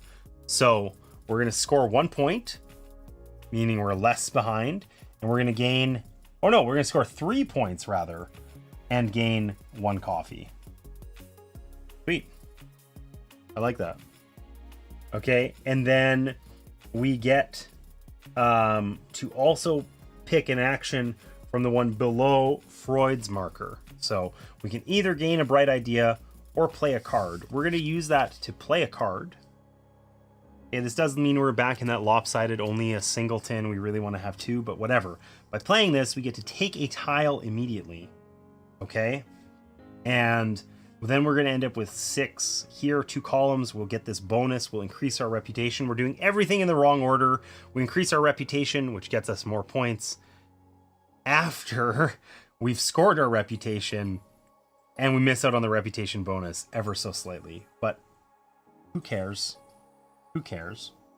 Okay, so which one do we want? Do we want to have a way to turn coffee into major purples, which we already have a way to get them, but we do need a lot of them in the near future, potentially? Or do we want to just have a way of gaining a median purple? I think those functionally work out very similarly, because we're just going to end up upgrading the median one. So let's just take the better one. We have some ways of getting coffee, so we'll just take that one. Okay, we now unlock this row. We get another one of these into the center, and we have 6 of these, which means we completed this bonus before he did. So we're going to get to take this. We gain a reputation for our trouble, and we also now permanently have 2 of these coffee icons. Not enough icons to really do anything with, but better than a kick in the pants. Better than a kick in the pants. Okay. And then finally here, we can, hey Pat, nice to see you. We can spend this heart-shaped box. which I think we want to do because we want to unlock this bonus. Even though we just scored reputation and we kind of flubbed our order of operations, it almost worked but didn't. We can gain the catharsis benefit if we do it now. And even if we treat this dream, it's not going to be enough for us to heal this client, to cure him. If we use our heart-shaped box on him, we'll unlock his benefit now. And additionally, the dream will be enough then to cure him. So we're going to spend our heart-shaped box. We have 1. And that's going to reduce his, give us 1 point of therapy. He's now at catharsis. So we clear his grief. This guy. Oh, I wish that showed up better. It's just too bright for this weird transparent. It's like the inkpot Rorschach kind of thing. Anyways, we gain 6 points and gain 2 minor greens for clearing that, which is pretty cool. And just like that, we've tied the game. We're at 21 now. So that's pretty okay. I'm going to pretend I had been clever and hadn't gotten distracted and I had correctly spent one of my player colored ones like I said I was going to do. Whatever. Anyways, and then we get his bonus forever. So whenever we score the thing that we just did, we get a second benefit from Freud. Sadly, not retroactive. We don't get that, whatever. But we do get to draft another client. And we probably want to draft a third routine client, because those give us perks for the game that keep going.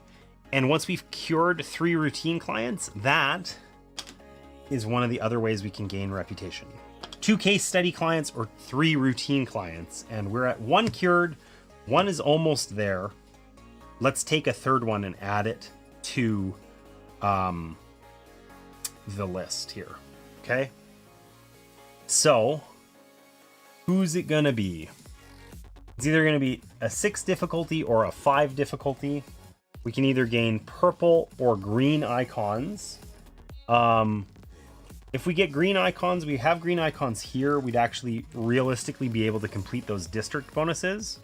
But same for the purple. So I think that these kind of work out evenly. Both of them have clouds on the grief overlay, which means we can get a matchy-matchy. We're gonna, I guess maybe let's consider what their abilities do. Let's do that. So either when we treat a client with a matching grief, we get a major insight. That's pretty cool.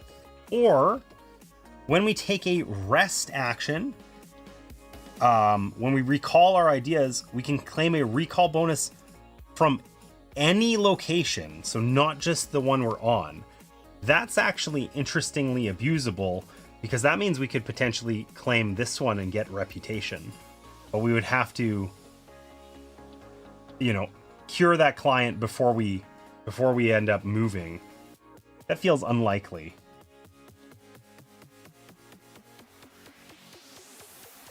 Let's give it a whirl. Let's try it. Okay, so that's the client we're going to take. That's a difficulty of 5, so we do not get any points, but it's not super hard to do. And we get a latent dream. Ooh.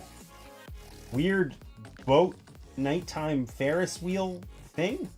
I'm not really sure what's happening there, but it's cool. Okay. It's going to require some major passion.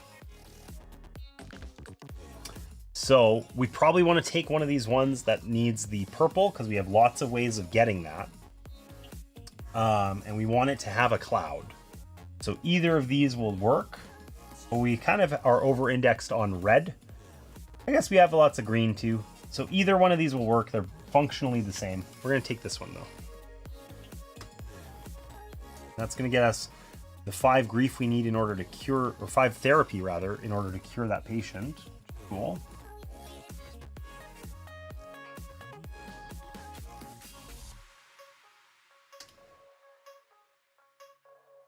And we've drafted all that stuff. We spent our heart-shaped box. Blah, bitty, blue, blah. We are done. It is our buddy's turn. He is also taking a recall action. So, he gets these back.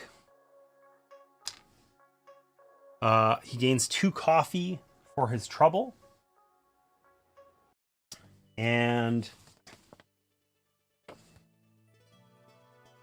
oh, we didn't take a recall action. We're going to eventually here, but we didn't. But he is going to claim a recall bonus. So, he can get the district bonus here. Because he has one of these tiles, his personal color, right? And he has 4 tags, 4 of these red tags. So he could get this one. I think assume he takes the best one. Highest value vacant slot where his location tags match or exceed. Okay. So he's going to take this. And I presume he gains the benefit immediately.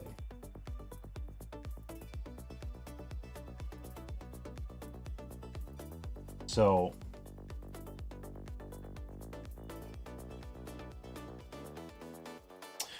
he gets a heart-shaped box, and he gets to move his thing 1 or 2 spaces. I don't know how we're supposed to resolve that, like how much. Let's assume he's going to move it to 2, because that would get him onto a row that has, he would get more benefit from it.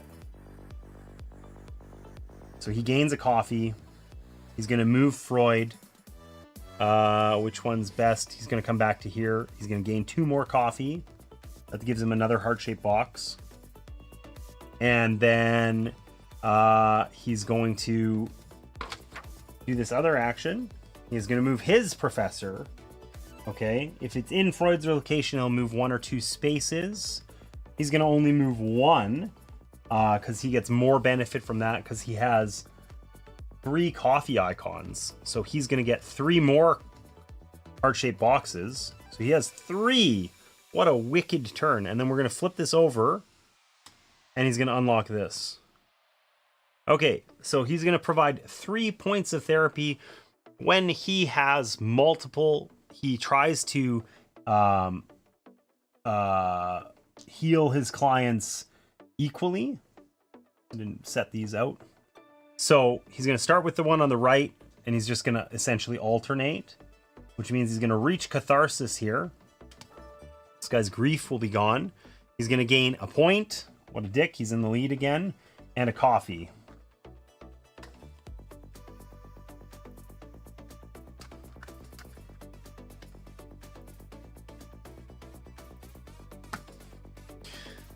And then it's our turn. So we kind of accomplished the thing we were set out to do. We wanted to get that location bonus before he did. We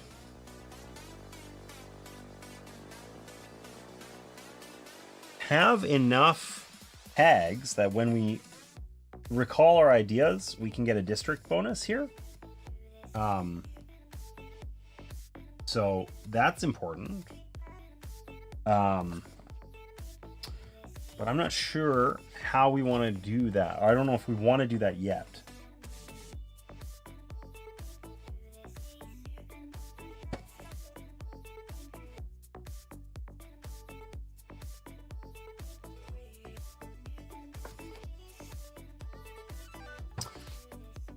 One thing I want to know .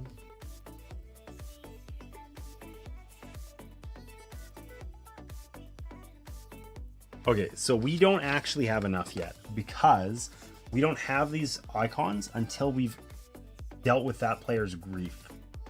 Well, their grief is still there. I guess that's the big cross out line on it, obviously. It seems incredibly obvious to me now. I probably could have just looked at it and figured that out instead of digging in the rules, but sadly I didn't do that. So we have access to this guy's, but not this guy's, which means we have 2 green icons, not enough for a bonus here in this district. So before taking a recall action, we want to get rid of this guy's grief, which we can do with this.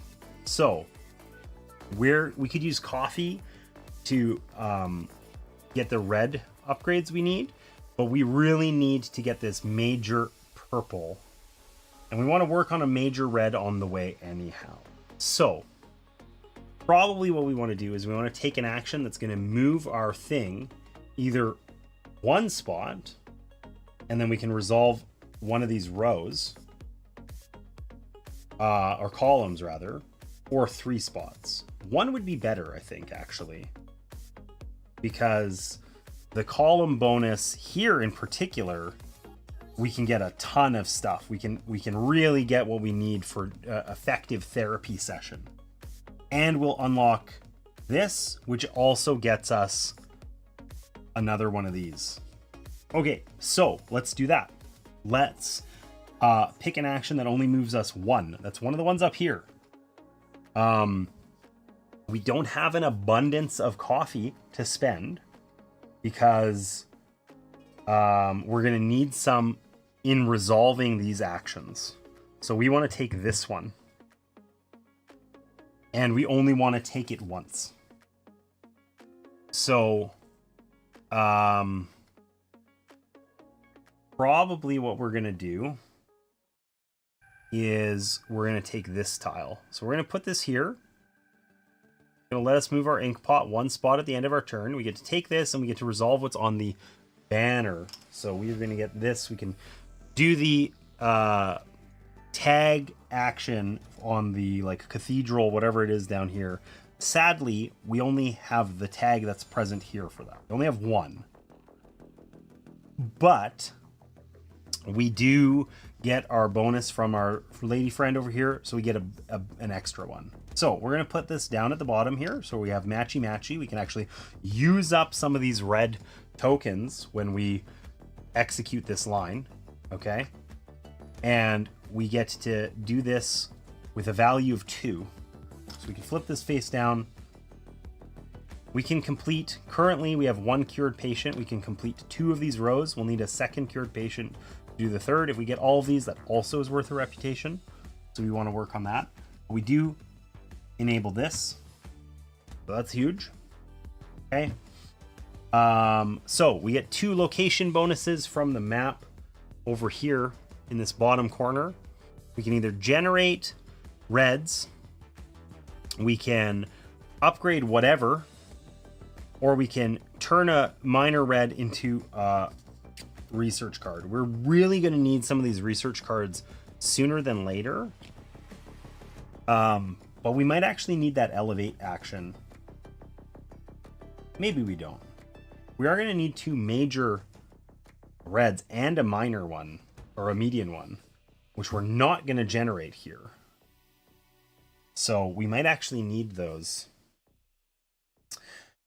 We do get 2 upgrades here. That gets us a major.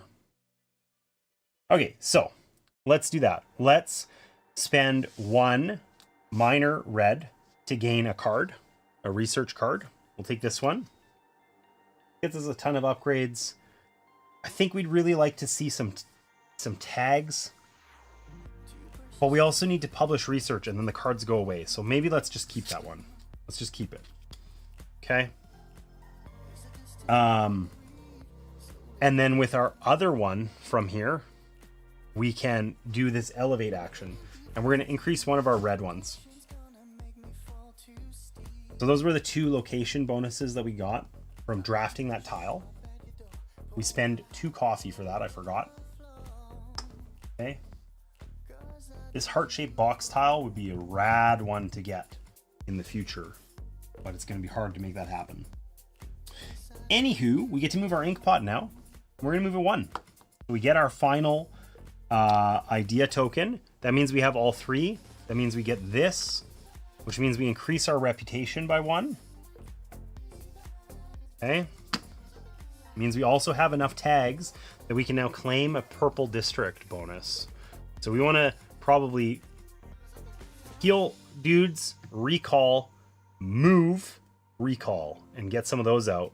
Because getting those icons on the map is also a way to gain reputation. And we want to do that before he does it. Okay. We now get to execute one of the columns. We get to pick any one we want, but we're going to pick this one. So this column here, we can do these in any order, actually. I forgot about this too, so whoops. But we can spend a coffee and get major green, major growth. We can spend another coffee and get a major freedom. And then we can downgrade whatever in order to get 2 upgrades. So, well, we could downgrade this one and then upgrade it twice. And then at the bottom here, we can generate one, and we could use our colored one and take the red one we need. So now, when we look at our resources here, we need a major purple, which we got, and a median red, which we got. We need a major red, which we got, a minor red, which we got, and a minor green, which we got. So we have enough to execute our therapy for both of our patients, which will let us cure this patient, and it will let us address the grief on this one, which will then get us enough icons that when we recall, we get a district bonus. So we've done exactly what we set out to do. And our turn is over. So our buddy is going to play out a card. He's going to go down here at the bottom. Okay. Whoops. Means he gets 3 moves. 1, 2, 3. He's at the top. We hate him for that. He's going to gain a bright idea. Okay. And he is going to execute on this. I feel like actually I forgot to give him that bright idea last time he reached the top, and he should actually have unlocked that. But he would still execute this one because it's the one that lets him do the most stuff. So, same as before. He's going to nuke this stupid tile. Does he get more than 1 coffee from this one? He does not. He's going to gain a coffee. He's going to move Freud to a location that benefits him most. It's this one. He's going to get 3 coffee from that. So that's a point of therapy. I forgot to move his marker down last time. And then he's going to do the old research thing. He's going to swap for this card. I'm going to be really angry. He's going to get another coffee. And then he's going to finally get another coffee. He's got 1 point of therapy he can use. And his turn is over. What a jerk. Okay, it is our turn. We want to heal people because we have enough. We got to use our resources when we have them. That's been my problem with this game. I'm too often not spending resources from here. So we are going to do exactly that. We can do this. We need a major freedom insight. We need a minor or median passion insight. We are going to gain 2 points of therapy and a bright idea. Okay, bright idea. 2 points of therapy gets this person to catharsis. That means we're going to clear this thing off, which gets us 2 points and a coffee. We like coffee. We really like coffee. Okay. Additionally, this and this were matchy-matchy. There's clouds in the top corner of both of them. Okay. So we gain a heart-shaped box.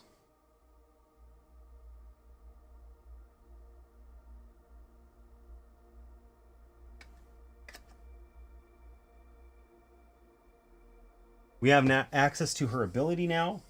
So that's when we take recall action. We can take a location bonus from anywhere. Now, we might just take district bonuses instead. I don't know if we're going to take a location bonus. I mean, we can choose. We could opt to yoink this location bonus instead and leave the district bonus or something like that. But we could also just do that next turn. Anyways, problem for later. We have access to it. That's the important thing.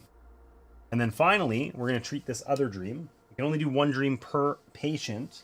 We haven't done this guy's yet. So we need a minor major passion, minor passion. He's very passionate about this goblin, and a minor growth. And for our troubles, we will get 3 points of therapy. 1, 2, 3. That's enough to cure this guy. Okay. So when we do that, we get 10 points.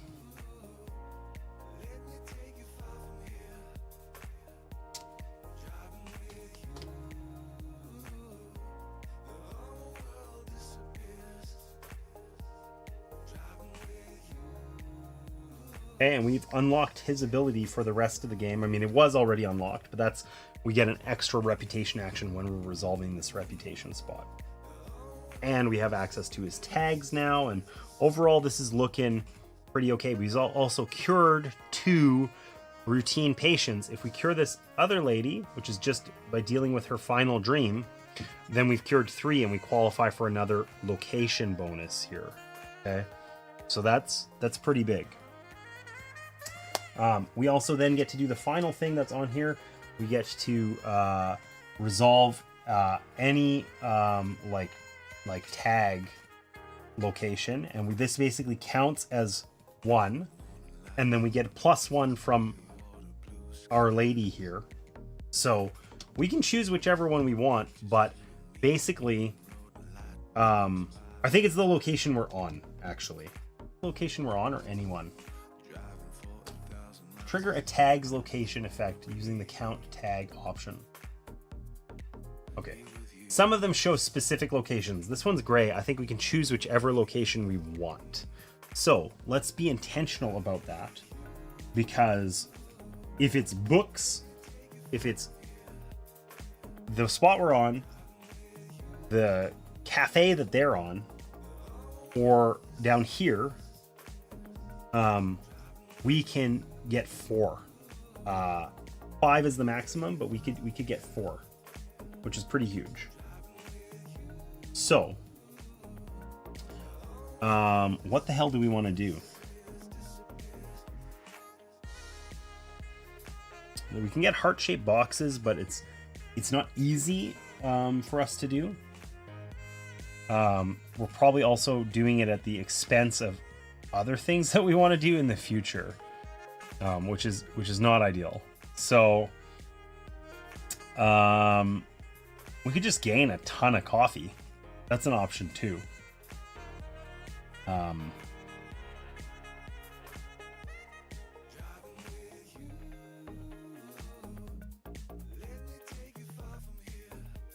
Okay, what I think I'm going to do is I'm just going to do the one I'm on.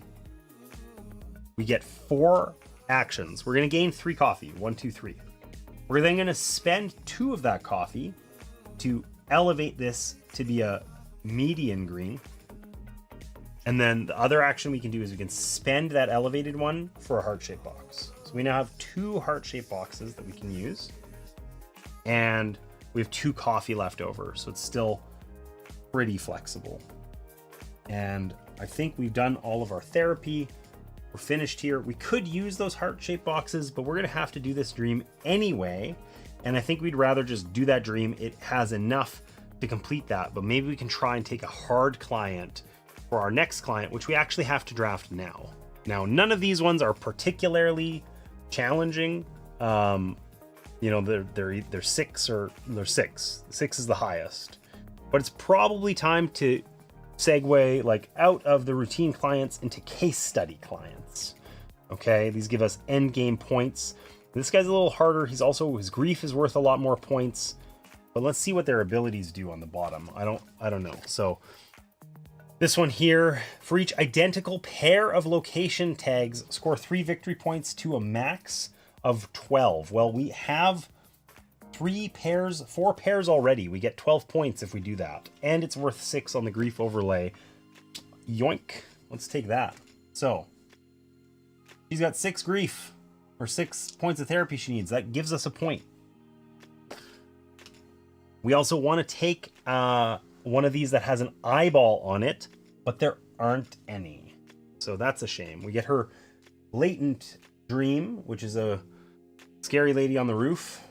It actually kind of vaguely looks like her art, so that's a thing.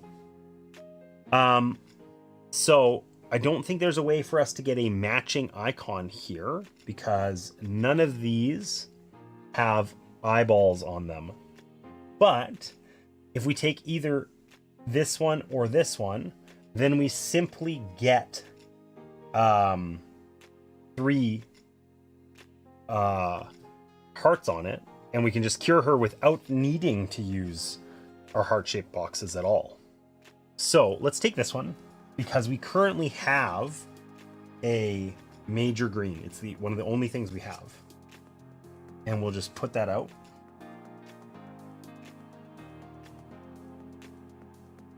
And we'll put out a new case study client.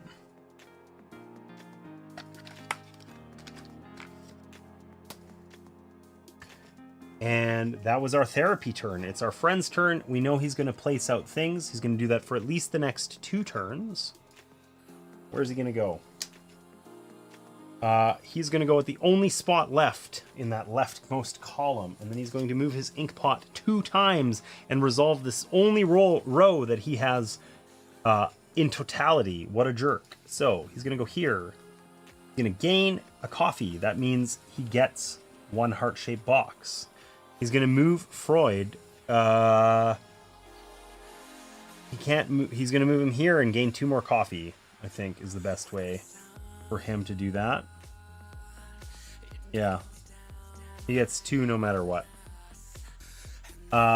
He's then going to move himself to Freud or move Freud to him, I think.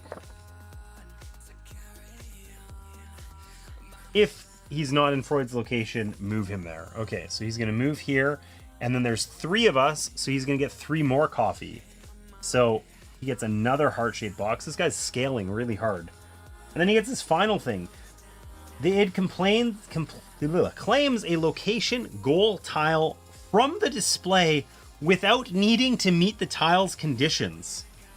Uses the compass arrow to select the rightmost or leftmost tile from the display. Suddenly, one of the things of setup that I didn't understand is more obvious now, where we had to put this thing in the middle and then randomly assign them on the left or right. And I was like, what the hell? Like, they have specific criteria on them. I don't know why that matters, but we've never resolved this action before. So this arrow is facing left, which actually sucks, because he's going to take this one, which is the one that we can get by having 2 things out on the map, which we're on the cusp of doing. So unfortunately, he just yoinks that with no regard for our feelings. He gains reputation. Freud's going to move, and Freud's marker is going to increase.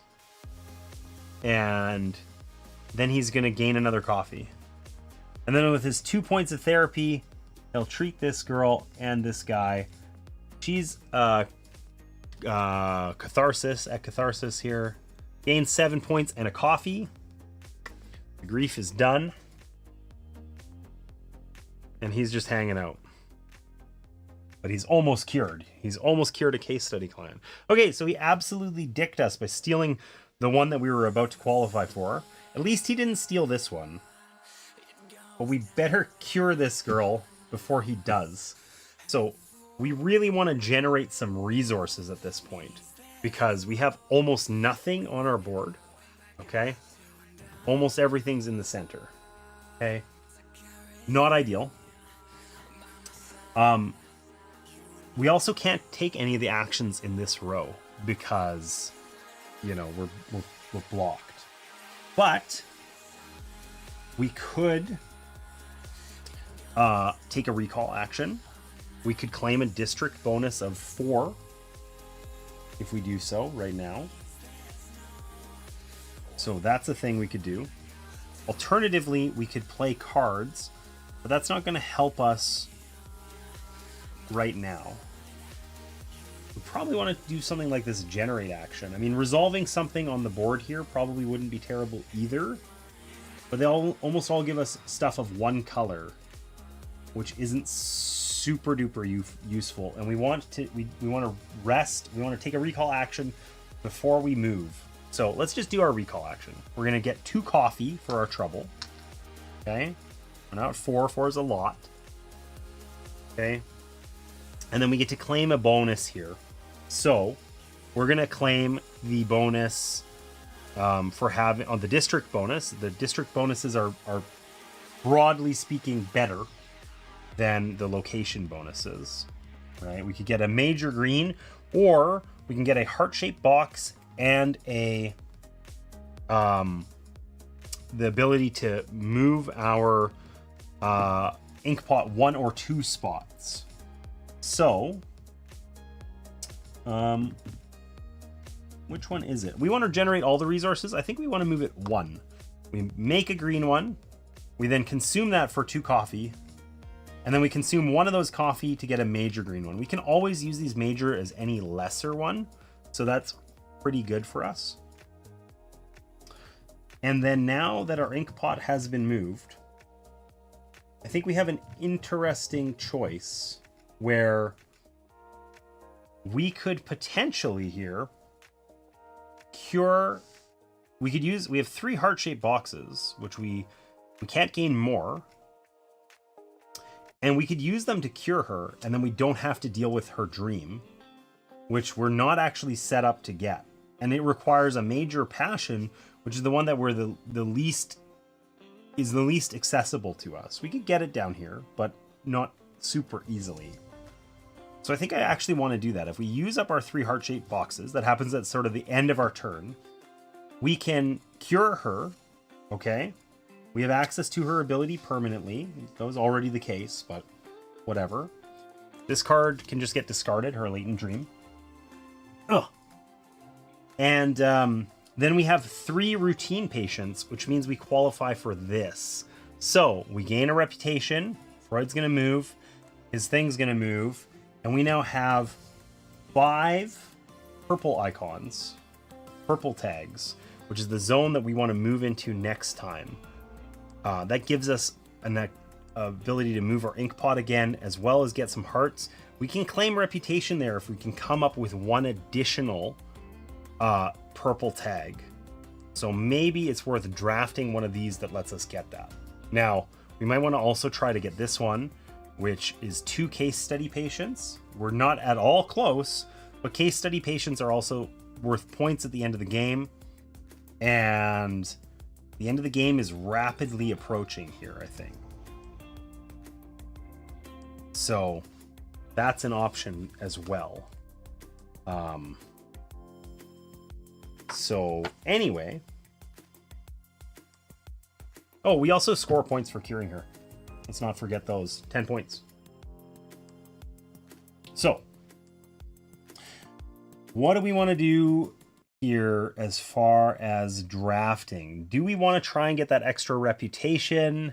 That would end the game. We basically, I think we're in the lead. We're fairly significantly in the lead right now. I think we do want to end the game while we're ahead. It'd be great to resolve this reputation thing a couple more times, that sort of thing. So gaining this extra reputation here would be not horrible, but it probably even makes sense for us to actually move, rest, steal this reputation, and then try and get this final reputation. So we would need a purple icon in order to achieve that. We have one sitting in our hand, so we don't need to draft one. So let's draft some endgame points. This one is points per purple icon, which we're going to have a lot of, but it's 7, so it's extremely challenging for us to complete. Let's just take it. Let's not think too hard. Let's just take it. Okay. It goes to 7. We gain 2 points now, just for taking a more difficult one. We get a latent dream. It's gonna let us only cure 2, so we're gonna definitely need heart-shaped boxes on this. Okay. And we can take any of these. If we want matchy-matchy, we want a cloud. We know we need heart-shaped boxes. Let's take the purple cloud because let's take the green cloud because we have the green ones already. We'll put that out. And we need green for the one under it. And we have 2 major greens right now. We can actually almost treat this already with just a little bit of additional generation. Oh man, that one's worth 4. That would have been really nice. Oh well. Because these are matchy-matchy, it's functionally worth 3, but that only gets us 5 of the 7 total we need, which is tough. All right, so our friend's going to take another action.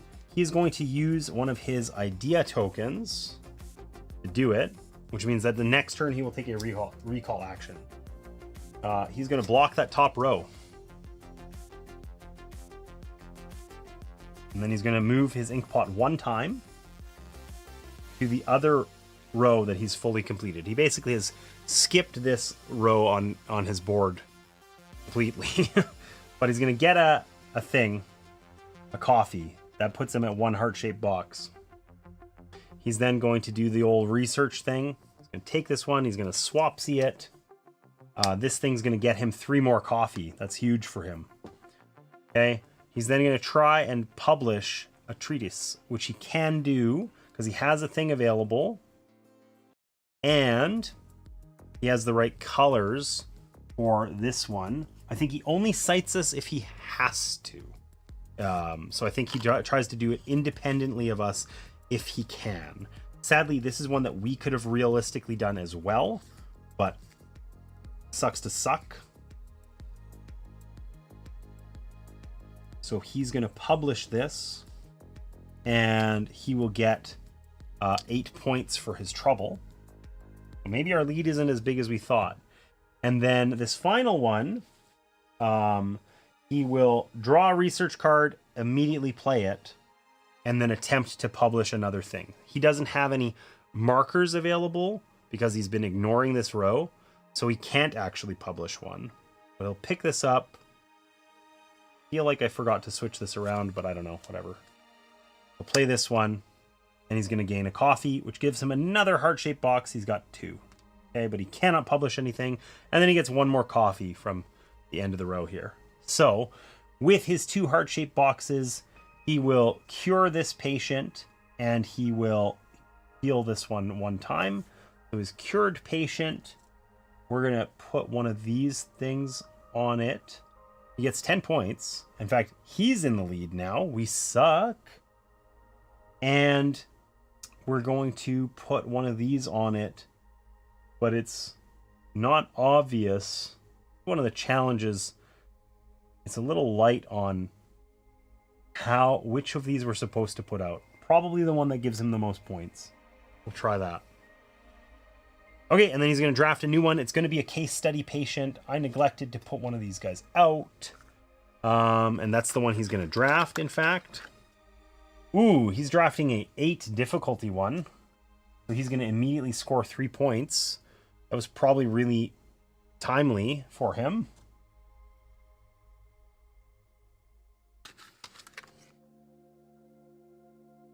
And we're going to discard these dreams. This looks like some weird thing I'd make in Minecraft. That's ineffective and useless. And he's going to take the most expensive dream thing. All right.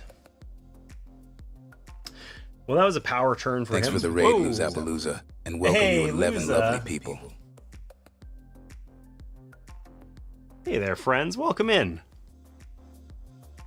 Been a minute since I've seen you. I've been doing a little less streaming lately. Let me give you a shout out here.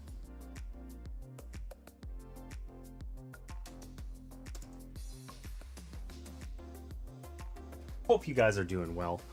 What were you guys up to today? I feel like I ask that every time, and I wish that I had more opportunity to just watch your stream, but usually I'm streaming at the same time and I don't get a chance to. But those of you who are in here, Luzapalooza, are fellow board game streamers, lovely people, and they deserve your follow, so join me in following them. Those of you who just rated in, I'm James, Opcost Games, and I play board games here. We play usually physical games on the table on Sundays. I typically play solo games, and it's my goal to help you find games that you'll love so you can share them with people you care about. And today we are playing Unconscious Mind, recent release from Fantasia Games, I think. And it is about Sigmund Freud and psychoanalysis and the kind of discovery and development thereof, and interpreting dreams. It's a little crunchy Euro game, and I am loving it so far. Ooh, you're playing Unconscious Mind. Great game. It is. Sundays is still Codenames Day. Perfect. Eva, welcome in. This is a table hog. Absolutely. So let's take a look at this game. This game is... Why is that Twitch icon there? I don't know. It's happened before too. I gotta figure that out. Oh, because it was the follow. Maybe I've got some weird setup with a Twitch overlay as well. But anyways, thanks for that follow. And let me tell you a little bit about this game. It is an absolute table hog, okay? So this is my player board here. And everything else here, these are all kind of just what would normally be on the table. We've got the bot, the id player, which is using kind of half of player setup. So if you're playing this with 4 players, you'd need, 4 of these, basically, as well as these central things. And this is a crunchy Euro game that's really intriguing and pretty thematic, I think, as well. So there's kind of like multiple little mini games that we're playing that all relate to one another. So ostensibly, we are trying to cure patients, help interpret their dreams in order to cure them of what ails them. So over here, this is our office. It's a little bit reflective on stream, and that's because we have patients down here, okay, like this guy, and they have these funky overlay. This is represents their grief. It's a transparent card that gets kind of overlaid on top of them, right? So our patients are down here. This is our office, and above them are their dreams. So they always start with what's called a latent dream, and these are funky. These remind me of like Dixit or something like that. They're really funky cards that just look a little zany. Maybe not quite as crazy, but they're definitely weird. And then they often have a manifest dream over top of those. Okay, and we kind of work through these like top to bottom. And damn, let me fix that. Anyways, we work through these top to bottom, and basically we're going to be trading resources shown at the bottom here for points of therapy. Okay, and the way that generally works out is we're toiling away to get resources on this wheel. Okay, this represents the different qualities of dreams. So there's passion, growth, and freedom, and we're going to be using these little markers to place them out on here, and we can have either minor, median, or major from each of the respective categories. The light down here is off. I don't know what that's about. It really wants to do something funky. Did not believe in shutting off either. Anyways, so we're going to be gaining kind of our resources here, spending them to, treat and interpret our clients' dreams. And then there's a bajillion mini games happening while we're doing that. Okay, so I think we're at an ad right now. I'm gonna actually grab a quick drink here and let that ad finish up, and then I'll tell you about the rest. Because that would be unfortunate timing if I walk you through a little bit of what's going on here and nobody hears me. See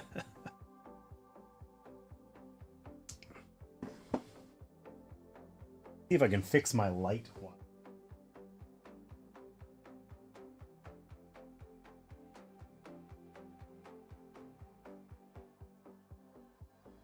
It wants to off and on for some. Okay.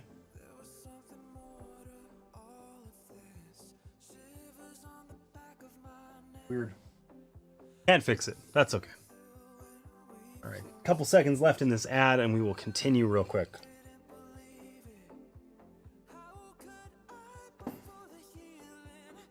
All right. So you should be back from that ad. Basically, we're collecting resources to interpret dreams in order to heal patients, provide them with therapy. Okay. Additionally, we have a board here with a little mini game. Primarily this area here, we're taking actions on. Okay. So there's 9 actions on here, and we're placing out these ideas. It's stating our ideas. We're placing these out on the board, and these things are like a word speech bubble, right? And they have a little tail on them. The tail is going to point to a particular action, and then that's the one we're resolving. So I could take this action by placing this here, or down here, or over here, as long as the tail's facing this way. Now, once I've done that action, even if I could place another one pointing at it, I can't do that. So these are sort of exclusive per round, we'll call it. But I'm taking these actions, using my ideas. They let me gain tiles onto this board down here. They let me gain the resources. These are all related to the resources on this wheel. They let me gain these research cards, which is its own separate little mini game. Or they let me move around on the map this whole other thing over here. Okay, so these are all the actions I'm taking here enable me to do things elsewhere in the game. Additionally, I have this little rondel here where I'm going to be moving this inkpot based on which action I take, and then that lets me do bonus actions based on the tiles that I've collected. When I move around on the city, I get to also take actions which are dependent on these little icons that are present that I've collected over the course of the game. There's a ton going on here. It's all very interrelated, and it's a lot. It's a lot. It's a crunchy one for sure, and I'm liking it. I'm liking it a ton. So what's nice about this game is that individually the bits of like they're not that individually complicated, right? They're like how you take actions is pretty straightforward, and how you resolve your inkpot is pretty straightforward, and how the city works is pretty straightforward, and they feel related but not in like a punishing way. So I love that about it so far. Unfortunately, you guys rated in, and I have completely forgotten whether I was taking a turn or whether the bot was. I think the bot just did their mega turn and got a ton of points. They actually leapt ahead of us in points. We're kind of floundering. This is only the second time I've played. So we need to generate some resources. We have very few resources on our wheel down here. Okay. This was a problem I've had. Generally, I've had too many of these and haven't been spending them aggressively enough. So when we treat clients, we need to do the dreams that they have on the top. So we're going to need a major green and a median purple, and then another major green, another median purple, and a minor purple. So we have to get those resources on this wheel somehow. Getting these discs out from the center, it's called generating. There's some rules around that. You can't just move them out, basically. And then once they're out, we can elevate or suppress them, which is to move them up or down, respectively. So we really want to get some purple. We have the 2 major greens that we need. They're sitting right here. But we need 2 minor purples and, 2 median purples and a minor purple. So we got to get some more on this purple wheel. And any of the higher end ones, like we could use these essentially level 3 greens as any of the lesser ones, right? So what we probably want to do is find a way to resolve this row on our inkpot. So we're going to take an action, and if we move our inkpot 1 time, then we get to do this stuff here. So in order to move our inkpot once, we have to play into the top row here. So we're picking from these actions. In the 2-player game, we're not allowed to use these columns. So basically we have to play into this spot. Okay, this allows us to add tiles to our board down here. And we have to spend coffee in order to add them, but we get benefits from doing so. So if we picked this action, we can't currently, but if we did, we get to pick one of these tiles and just place it on our board. if we pick this action, we get one of these tiles, and they're actually flipped over so we can see this banner side, and we get to actually gain that banner effect immediately. But it costs us 2 coffee instead of 1. And if we do this one, we pay 3 coffee instead of 2, but we get both the banner effect and the main effect. Now, every time, no matter what, we end up flipping them over, and that's how we add them to our board. But we do get the we do get both effects if we use the kind of the ones over here.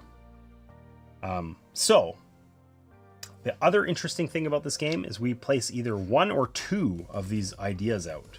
So what we're going to do is we're going to put out 2 ideas, and we're going to put them up here. Okay, we put either 1 or 2 on a single spot.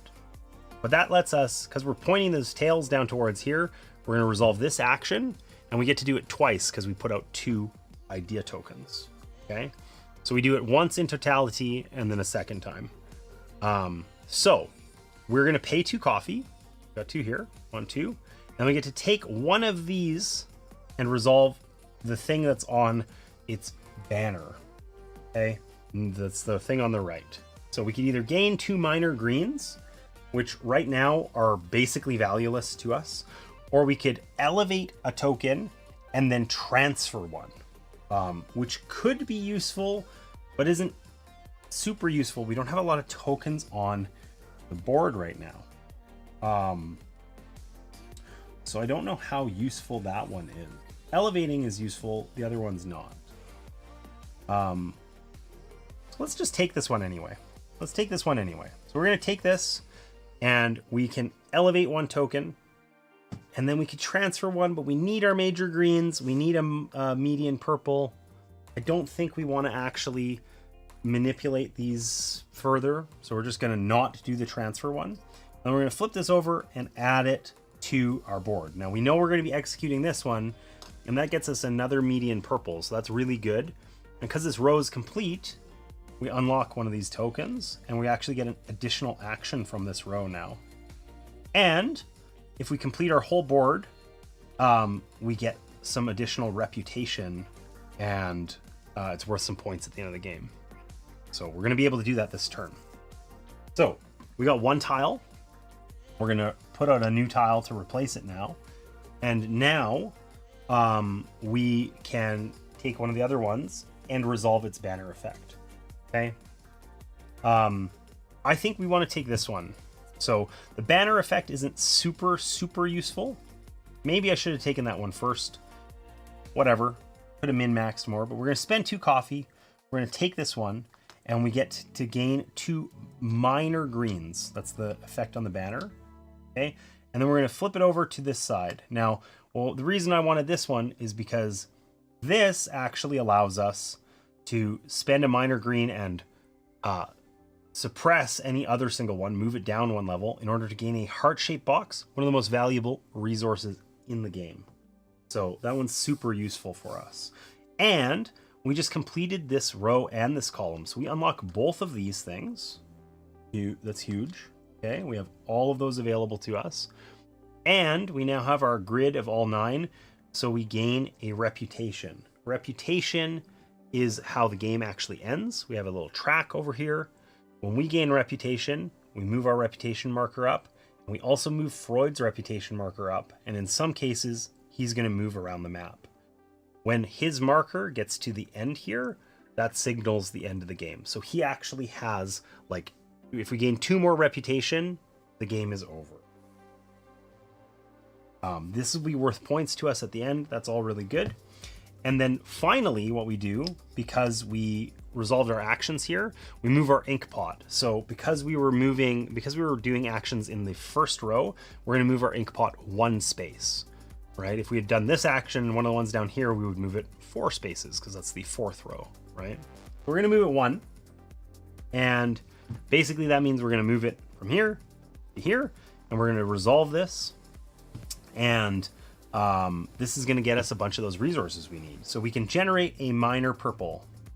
We can then turn a minor purple into a major purple. Remember, major can always be used as any of the other purples, so why not? We can spend a Time to coffee, drink. our last coffee, to gain another major purple. And then we can just gain a median purple.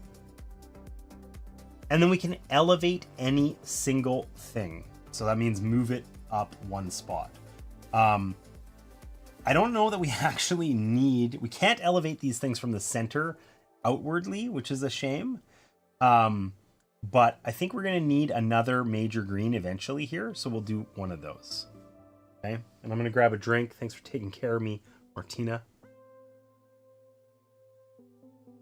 So that's what a pretty typical turn looks like, I think. We place out markers, we do an action once or twice, and then we resolve this inkpot spot. Then our bot is going to do an action. He needs to always have enough tokens to place out 2 on here, or he takes a recall action, which is kind of like passing. You get all your things back. So he doesn't have enough, so he's going to take these all back. Okay, this is a temporary token, a bright idea. And use it to take additional actions. He spent that last time, it's gone now. But he gets these all back. Okay, and he takes like a recall action. So in his current location, he's going to gain a bonus. He's either going to get a location bonus or a district bonus, depending on what he's got in front of him. And I think he's in the green area. He can definitely... Oh, he could take a district bonus, but he would need to have one of his own player colored markers to mark that he had taken it, and he doesn't actually have one available. So he will take a location bonus. So he always takes the top one. So he's gonna take this marker, cover this up. If it was a normal player, that would gain him a major green marker. He's not a normal player, but instead he just gets a heart-shaped box, which he uses for therapy. So that's pretty okay for him anyway. So he's going to use that to cure one of his patients. And this particular patient, he's going to gain 2 points as he does that. And his turn's over. Really fast, the recall ones. So what we want to do is whenever we're providing therapy, we can deal with one dream, but from each client. It has to be the top one. So we want to have what we need for both of these simultaneously, and then we want to treat these patients. So can we do that? I think the answer is yes, right? We need a major green and a minor or a median purple, which we have, and we need a major green, a median purple, and a minor purple, which we don't have the minor one, but we can use the better one as it. We definitely have enough to treat these.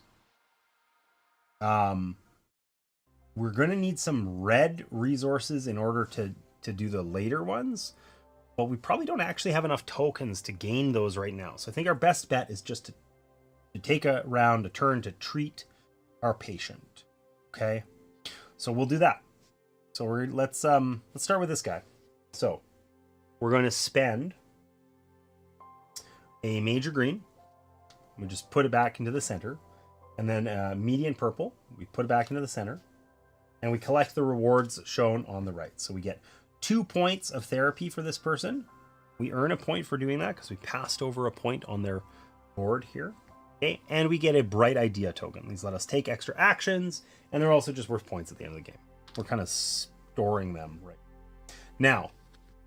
Because this dream has a cloud on it, there's a little matchy mini game here. This guy's grief card also has a cloud on it.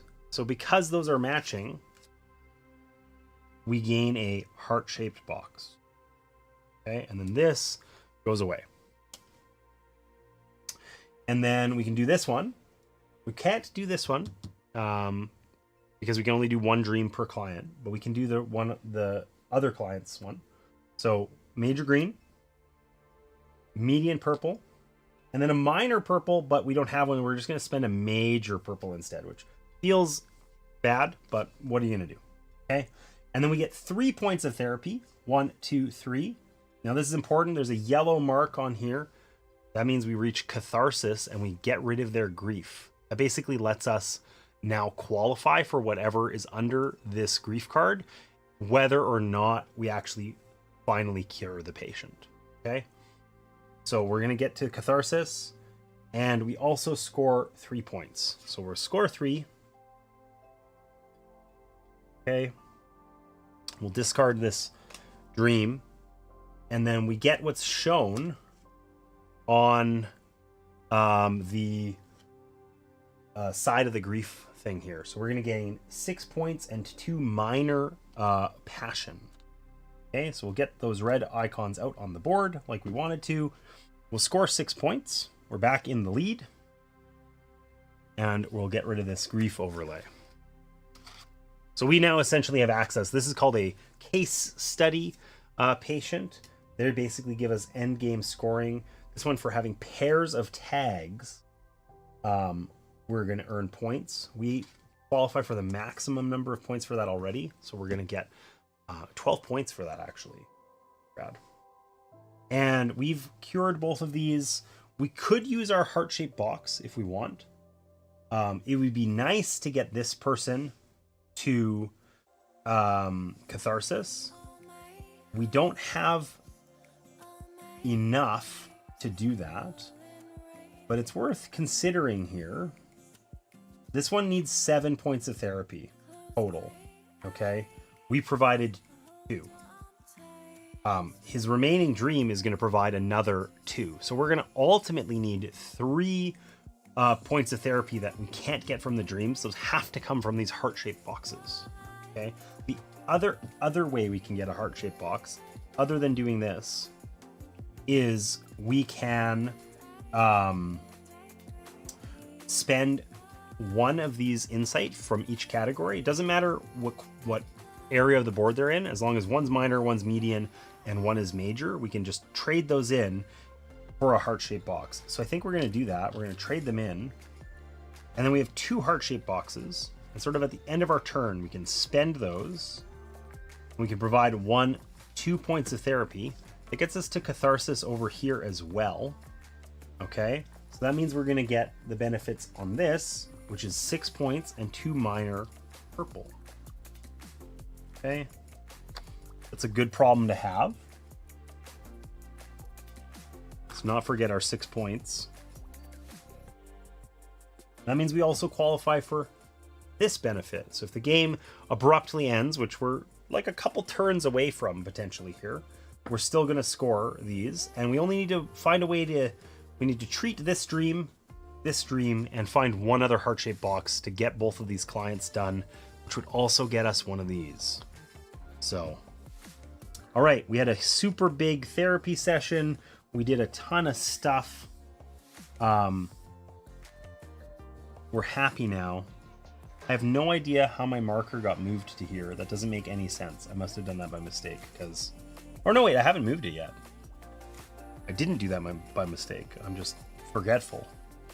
Okay, so our buddy is gonna, he has all of his markers back. He's gonna take an action. So we look at his little deck of cards here. It's gonna show us where on the board is he gonna go. So he's gonna try to go into our spot, but he can't. So he will loop around in the direction of the arrow. So off the top of the board, he's gonna actually take this spot down here. Okay, and that means he doesn't actually do these actions. He just moves his inkpot a certain amount and then does the action shown on the board over here. So he's going to move it 4 times. 1, 2, 3, 4. And then he's going to execute this row. He basically trades everything for coffee for heart-shaped boxes, and uses those to heal his patients. So he's going to generate a coffee with that. Okay, he's then going to move Freud up to 3 spots to get the maximum amount that he can, which I think he moves him only 1, and he will gain 4 coffee, which is huge. So he's just going to stay there and gain a heart-shaped box. Every 4 coffee is a heart-shaped box for him. He's then going to move himself to Freud. Okay, and I think he's going to gain another 4 coffee, which is just ludicrous. So that was a huge, like, quite fortuitous for him based on where they were. And then in deeply annoying territory, because he's done it a second time, he just gets to yoink one of these things. He just gets to take it. irrespective of whether he qualifies. So these are like end game points. You need to have a way of earning them. He's going to take the one that we were working on. Cure 2 case study patients. We just, got them to catharsis. They're both case study patients. We were working on this. He just gets to take it, irrespective of whether he earns it. Okay? It is his now. He gains a reputation as well for doing so, and puts us that much closer to ending the game. And then he's going to gain an additional coffee. So, after all of that, he has 2 heart-shaped boxes. They'll alternate between his clients. Okay? So he's going to earn a point, and he's going to almost cure that other patient. And then his turn's over, and it's back to us. Is Lady Opcost hydrating too? I don't know. That's a great question. Probably not. Martina's not known for drinking enough water. Okay, so if any additional reputation gain happens, the game's over. We get like one more turn.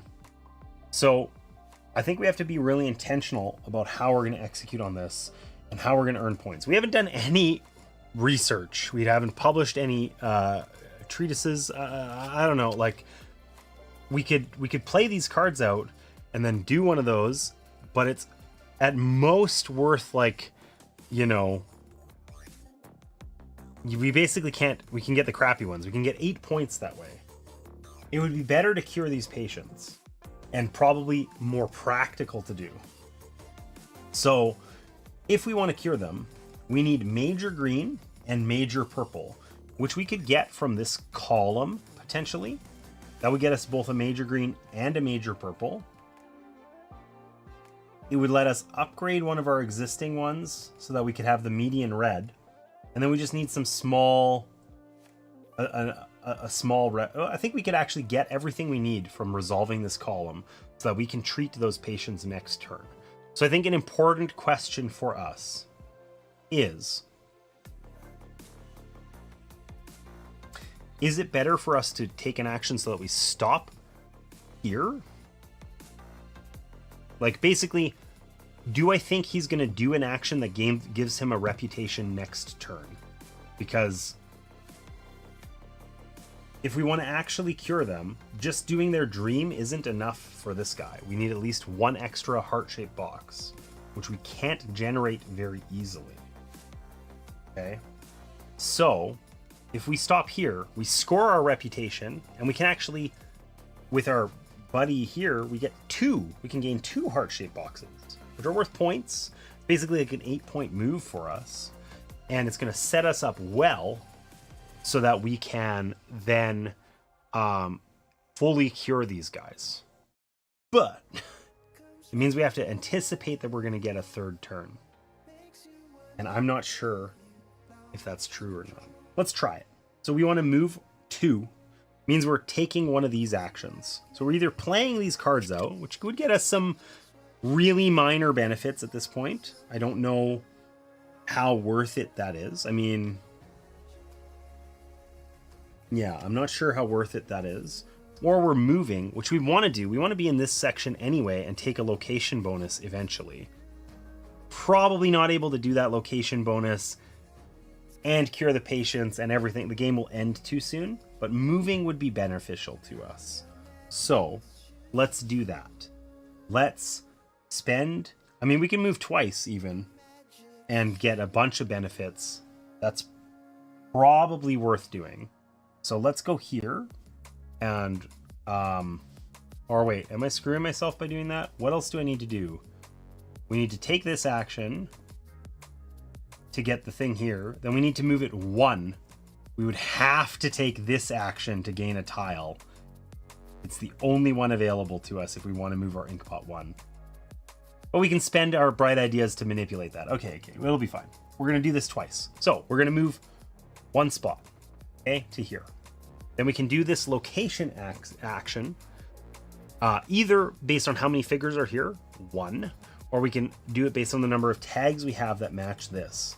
And we have 1, 2, 3 of the of these tags, and our one person here gives us a bonus of 1. So we can take 4 of these actions. Okay, so we can either gain minor purple, elevate something, or turn minor purple into one of these research cards. That's not super exciting stuff, but it will help us address some of our problems here. So we can use one to elevate. Use one to elevate this red one, because we're going to need that.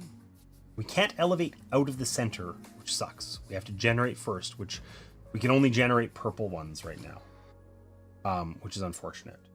But you know what? I think we're just going to generate them, because then they're here. We can transfer them or whatever, and we can elevate like one of them. That'll just, I don't know if that's going to be useful, but it's probably more useful than taking research cards at this point. Okay, so that was our first action. Okay, and then, oh, this moves us 3. Did I want to move 3? No, I want to be up here. I want to only move the thing 2 spots. I put my markers in the wrong spot. Whoopsie doodles. That's okay. So then I can take my second action. I would move here. And this one we get not quite as many, but we still get 3 actions. 3 of these actions. Okay.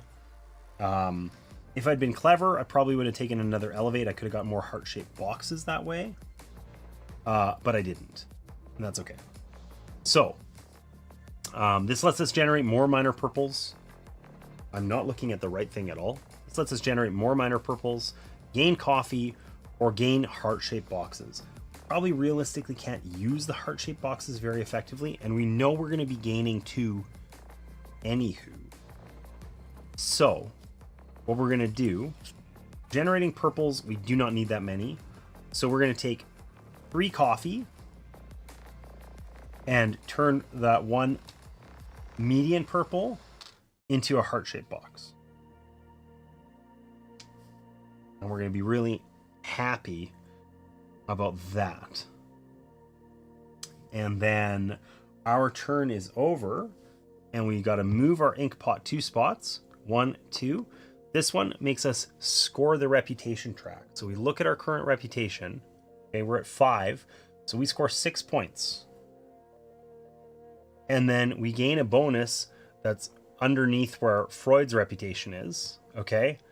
But we have a card, one of our case study patients, that lets us take a second bonus. So we're going to take 2 heart-shaped boxes. We could publish. We would have to use this green card. I mean, maybe since we got that other heart-shaped box and we only need 1, maybe we only take 1 heart-shaped box, and then we can take a publish action for the second one. So the way the publish action works is we have to have at least 1 piece of our own research. But then we can cite our opponent's research, and it gives them a little bit of a perk. It gives them some points, basically. Okay, so let's make sure I haven't cited any research yet. So let's make sure I do this correctly. Okay.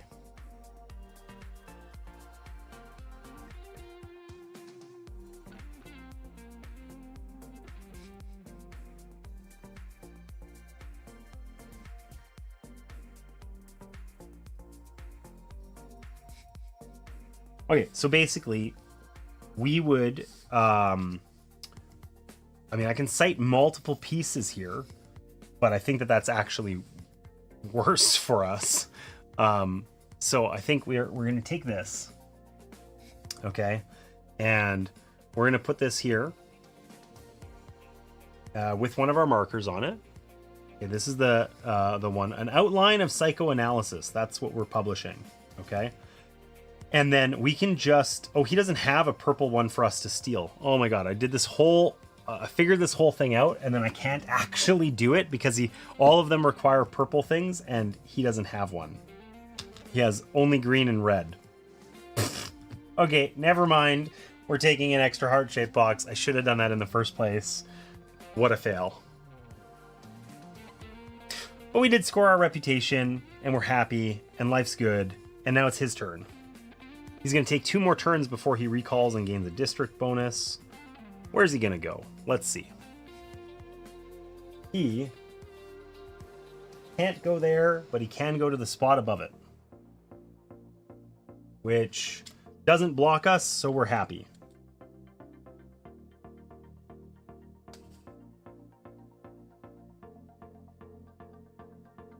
So he's going to get 3.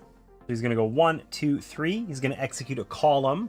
He only executes columns that are unlocked. He executes the one that can do the most, which is the leftmost one, because he just never gets this space, it turns out, which is actually really punishing him. So he's going to gain the perk from this, the banner here.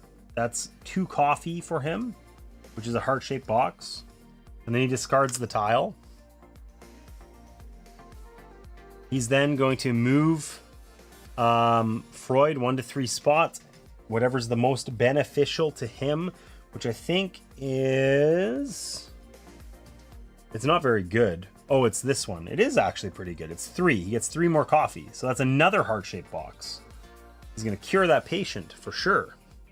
And then he does the swaparoo. He gets his research. So he's going to take this. He's going to swap it for this one. He's going to play that one immediately. Okay. And gain the benefits, which is 2 coffee. And he's going to gain 1 more coffee. So he's going to heal with his things. He's going to treat twice. 1 and 2. This patient is then cured. He'll score 8 points. Okay, and we'll put a little thing covering her up, covering up her benefit. So he basically gets more tags when he cures patients in lieu of getting some game bending power. Okay. And then he's going to draft a new one. So it has to be one of these ones. I'll draft the one on the right. Did I flip that? I don't know. Okay. We'll get some new dreams for this guy. What are they going to look like? I'm not going to refill that because I doubt we'll need it. He gets a weird diver in the cup and the lady floating out the window. Why not? Okay.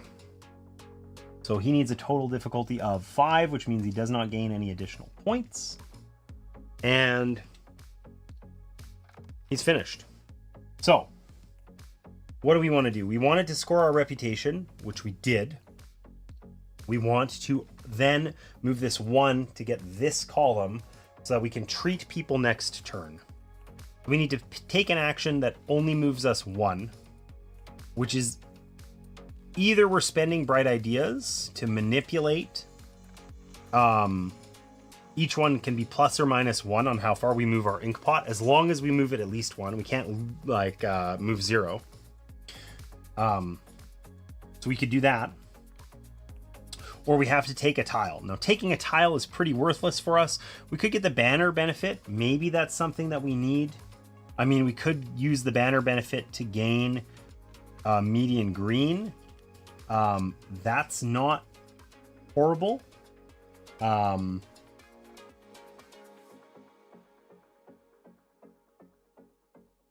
we would have to pay 2 coffee for it. But the bright ideas are worth points at the end. I don't think we really want to waste them. We could play research instead, or we could take this one to elevate and transfer. Elevating and transferring and then paying a bright idea might be a better move. What's the hardest thing for us to get? We kind of have what we need other than the major ones. So elevating and transferring doesn't actually really help us at all.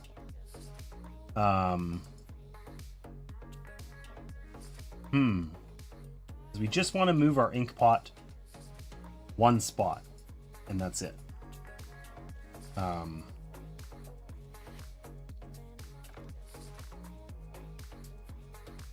we're getting the major green we need here. We need coffee. We don't want to spend coffee because we need the coffee to generate the resources we need. This is kind of not ideal. There's not a good action for us here that's actually useful. So I guess we'll do the less damaging thing. It does not help us at all to take a tile. it actively harms us in some ways. And I don't think we're going to really need any more of those. So we're just going to go here. And we get 2 elevates and 1 transfer. Okay. So let's elevate these. And let's, I mean, I don't know that we need them anywhere. Let's transfer 1 to green. Whatever. And then we're going to pay a bright idea to manipulate our inkpot. So instead of moving it 2, we're going to pay a bright idea. That's plus minus 1. We can move it just 1. Okay, we can't get an additional thing. We've got them all. But we do get to choose a column to resolve here. Okay, and we're going to resolve this column. So we're going to spend a coffee to get a major green. We're going to spend a coffee to get a major purple. And then we can downgrade 1 in order to get 2 upgrades. Okay, so we can downgrade this purple and upgrade it again, and then we have 1 more upgrade that we can get. Let's take red because that's the hardest thing for us to earn, it seems. And then we get any median one we want, but I really don't know that it matters. We don't need a lot of anything. We're going to be using green and purple. We're going to use the most purple, so let's take that one. And we've resolved that, our inkpot, and we are done. We're going to spend our 1 heart-shaped box just to provide this point of therapy right now, just because we can, because then we're not maxed out on the track in case we find a way to end up with some elsewhere, basically. I think we want to cure these guys, and that's going to end the game, basically. And in the event that we get a final turn, we can like probably just recall our things and get a district bonus. We can get like one of the bigger district bonuses here that's worth some points. So that's an idea. But anyways, we're done. We're done. Okay, he's going to take 1 more turn because he has a single marker and a bright idea. So where's he going to go? I don't know why, but the images on those cards remind me of Dixon. They totally do. I would say like 100%. Ooh, he can't do this. So he's going to take a recall action instead. So he gains 2 coffee, which is a heart-shaped box for him. And then he's going to get a recall bonus here. Does it feel like I'm missing one of his things? I feel like I am. There should be 5. Where's his other one? Oh, it's here. Okay. And I guess he keeps his bright idea. So yeah, these totally remind me of Mysterium. I would say the only thing is they're like slightly less zany, and they're like a little bit more, there's like a singular weird thing about them rather than like 50 weird things, you know? But they totally give me that same vibe too. Okay, so he's going to get a location bonus here, which he still doesn't have any of these things. So he's just going to take a location bonus. He gains a tile, which is a heart-shaped box for him. He has 2 heart-shaped boxes again. He's going to divvy those up equally.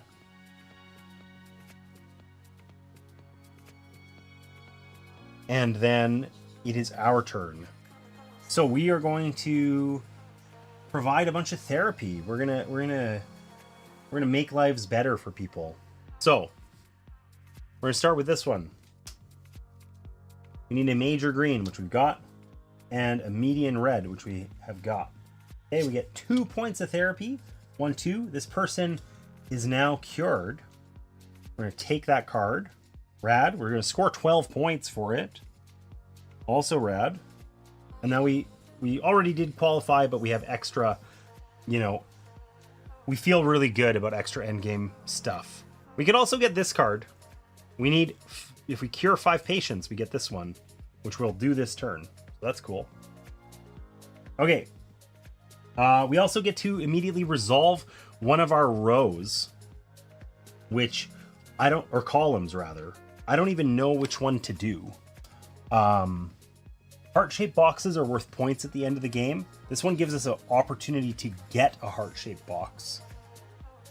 It would cost us this, but I don't think it matters. I think we could suppress this and then spend it. I think that's fair. And then we gain a heart-shaped box. And then we get a median purple.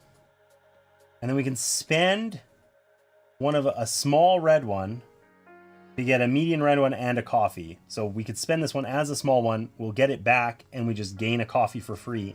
And then we get any major one we want.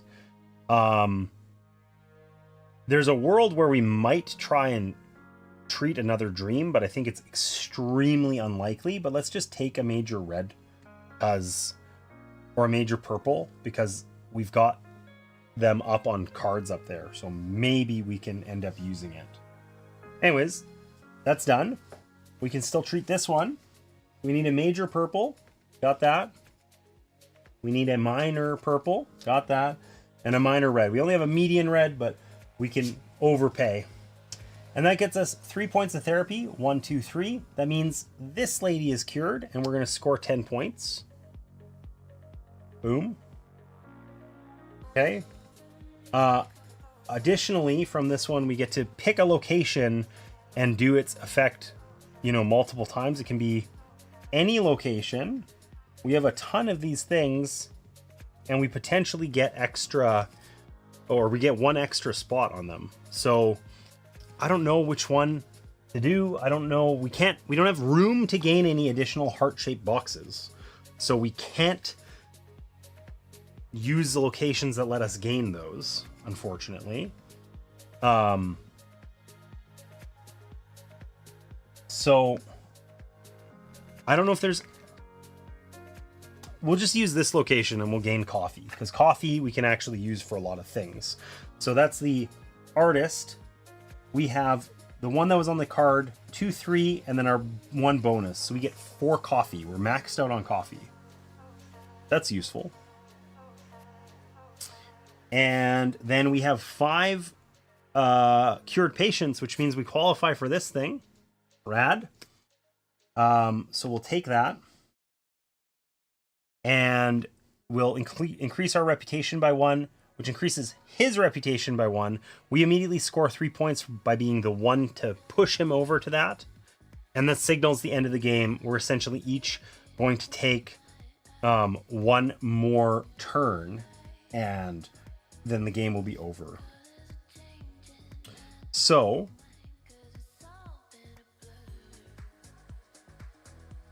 that is that, I suppose.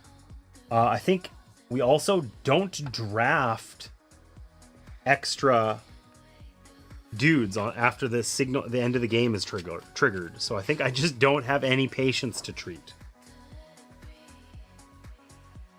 I believe. But let me check here. That's the end of the turn. I want to know about the end of the game, my man.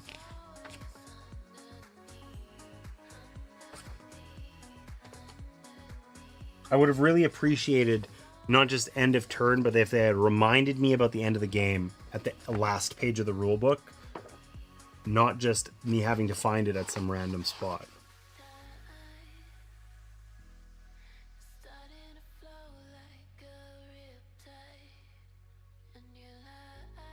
Do I get... Here we go. End game signal.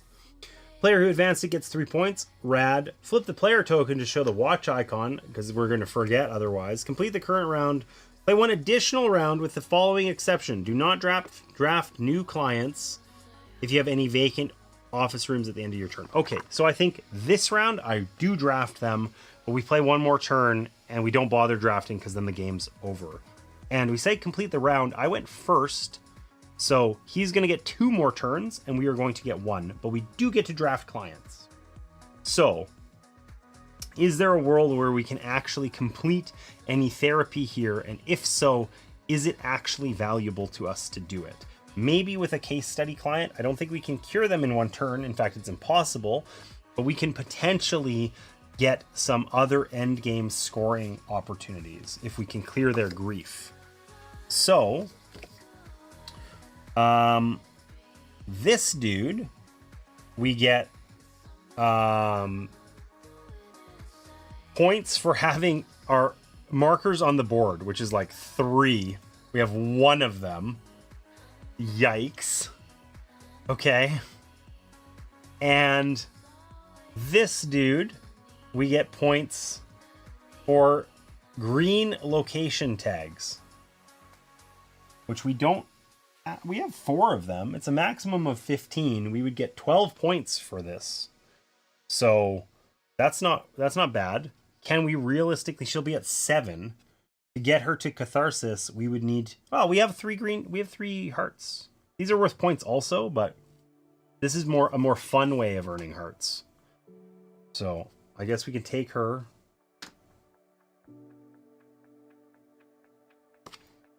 This is creepy. Dude's like removing his face. Don't love that. We want something that uses purple and has wispy air stuff on it. This one, the butterfly ship. And then I think we put out a new one here before we draft. So maybe we'll get something else. This one lets us get 3 points per cured patient up to a maximum of 12. So that's also worth 12 points to us. So let's just take that guy. His latent dream is going to be the creepy pumpkin-headed dude. We saw this one before. I don't love it. I don't love it at all. And his manifest dream, we want one that has wispy air stuff on it, but there isn't one. So all of them are functionally equivalent. None of them use... We don't have an abundance of extra resources, but we're closest on purple. So maybe let's take that and just see what happens here. We've drafted our things. It's our buddy's turn. His second to last. Where's he going to go? Bottom row. He's going to move his thing 8 times because he did it. He goes here. He moves his inkpot 4 times, but he goes 1, 2, 3, 4, and then he just moves it the same amount again. 1, 2, 3, 4. So he's going to get this bright idea off of there, and then he's going to execute this bottom column. Oh my. I messed that up. Whoops. I punched the stream deck. Do not recommend. All right, so he's going to gain a coffee. He's going to do the annoying swap because he's just so much better at this than me. This card is actually huge for him and just gets him a heart-shaped box immediately. Okay, he's then going to try to publish one of these things, which he has only purple and green, so he can do this one. Oh wait, he doesn't have a stupid token because he never executes this top row. So he's not going to publish one. He's going to do the stupid card thing again. And this time he gets just 2 more coffee, which is another heart-shaped box. So he's got 2. And then he's going to get 1 more coffee. He can't publish a thing. He's really trying hard, but, you know, unlucky. So he's got 2 heart-shaped boxes, and he's going to start by healing this patient, and then this one. He does it evenly, if at all possible, and he cures their grief in both cases. So he's going to get a total of 12 points for that. That's huge. And then he gets another 4 coffee worth of stuff. So he'll just end up using that as a heart-shaped box and curing 1 more thing. Wow. What a guy. Okay, so he's got 1 more turn. We've got 1 more turn. Our final turn, we have a couple options. We can take an action, or we could try and heal stuff here. We don't have the resources we need, but we do have a lot of coffee, and we can abuse coffee to do it potentially. Let's see. This girl's at 7. We also have 3 heart-shaped boxes that we can spend. This guy's at 6. I should actually take the 3 points for that. 2 and 1 is 3 points. So, both of these get us 12 points if we cure them. And it also lets us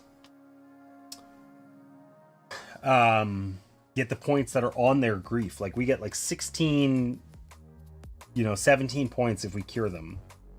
But we have to find a way to do that without taking an action then. Are we going to take an action that's going to give us more than that many points? I don't think so. But I think we can only cure this guy. Because we can't generate resources without taking an action here. And if we take an action, we can't treat. So we're either treating the one dude or nobody, I think. But the one dude's worth a lot of points to us. A lot of points. Maybe we can actually, the resources we generate will be enough. Let's try it. We're going to try and treat them. Okay, so in order to treat this person, we need to do this. We need a major purple, which we have, and we need a median green, which we do not have. So we're going to spend 2 coffee, because that lets us transfer one. We can make this one a median green. Okay, then we're going to pay our big purple and our median green. We get 2 points of therapy. That's worth 1 point to us. And we also gain a bright idea. Okay, so that is done. Oh, you know what? We can't use the resources that we gain because we don't use our heart-shaped boxes till the end of our turn. But what happens when we gain an additional heart-shaped box and we can't store it? Do we just lose it? Do we just cry? Because we just did. Probably we get nothing.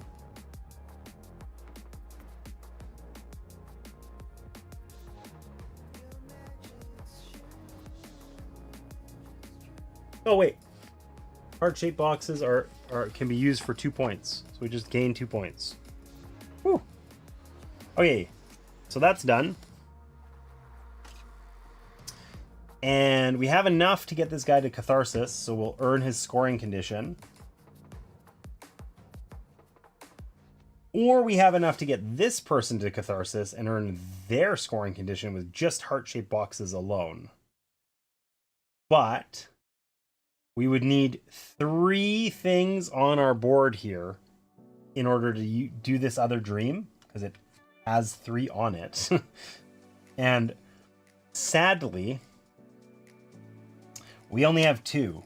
So even though we can use coffee to manipulate one of these, and then we can transfer one of these, we could do both of those actions and we're still 1 icon short, sadly.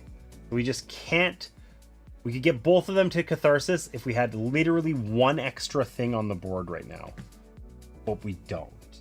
And the only way to generate them is to take an action. There's nothing else where we can get one from. We can use bright ideas for lots of things, but we can't use them to generate insights. So we're just kind of tapped out. That sucks. We're really close, but I don't think there's a way to do it. So it's the end of our turn. We healed the one dude a little bit, and then we can spend our heart-shaped boxes. They're worth points, so it makes sense that we cure this person instead. Because actually, no, this person is worth probably this. It doesn't make a difference. It doesn't frickin' make a difference. Whatever. We're just gonna spend 2 heart-shaped boxes. We get to catharsis. We get this. So we're gonna earn 4 points. That gets us past 100. Okay. We also get a major green, which is cool, but not cool enough because we didn't get it at the right time because our turn is over. So we can't use it for healing this other dude. And that is a shame. Whoa. I accidentally had 2 of these stacked because I definitely cleared this lady's catharsis, but there's another one here. Whoops. Must have been stuck together. Anyways, that's cleared off. We have 1 more heart-shaped box, but we would need 3 in order to fix this guy's and earn the bonus points at the end. So we just can't quite do it. And we would need 3 more to cure her, which we also can't do. So we don't get the 12 extra points for that. But that's okay. It was still a good turn. Good final turn. It probably would have been better. We had enough heart-shaped boxes. We could have cleared his grief anyway. It objectively would have been better to take an action here where we got stuff off the board and we got to resolve our reputation, because we would have just printed 6 points or so. But that's okay. If we lose by a little bit, we'll know that this was the moment that I screwed it up. And then his final action is going to be whatever's shown here. He's going to go on this spot. He's going to move his thing 1 and then 1 again. So he goes to the top, which means he resolves this thing. The thing action I hate the most, because I'm way zoomed in. Whoops. He takes this tile. He basically gains a few coffee from it. In this case, not very many. 2. And then throws it out. He moves Freud 1 and gains 3 more coffee. So that's a heart-shaped box for him. And he does his stupid swap Aru. He's swapping with this one. That gets him a heart-shaped box. Lucky bastard. And then he gains 1 more coffee, which isn't enough to get him another one. So he has 2 points of therapy to apply. He always applies them equally. He doesn't actually cure those patients, which is unlike a human player would do. They would definitely choose to gain the bonus points for one of those, but not this time. So I think we're all done here. Final scoring.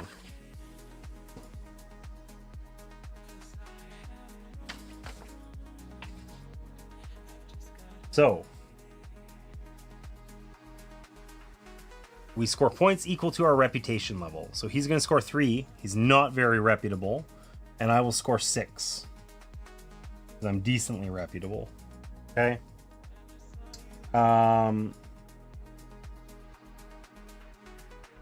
We get points for how many tokens we have in different districts, for having tokens on the board in either 4, 10, or sorry, in 1, 2, or 3 districts. We get 4, 10, or 18 points. So in fact, if we had done this district bonus, which we could have done, that also would have definitely been more points for us. So we definitely flubbed our last turn, but oh well. He's going to get 4 points. I'm going to get 4 points. We have quite a comfortable lead. I think that this is okay. Completed notebook tile rows. Okay. So we get 1, 5, or 16 points for having completed rows. Okay. So he's going to get 1 point, and we are going to get 16 points. This is one of the things that's interesting about this game. If you are fully into something, it is worth a ton of points. If you just dabble in everything, you get nothing. It scales so hard. Okay. So then we look on our board here for how many different location tags we have. There's 6. There's 2 purple ones. We have both of them. We have both green ones, but we only have 1 of the red ones. So we have 5 different tags. We're going to get 10 points for that. Okay, and our friend over here has both of the green ones, both of the red ones, and only both of the purple ones. So he's going to get 15.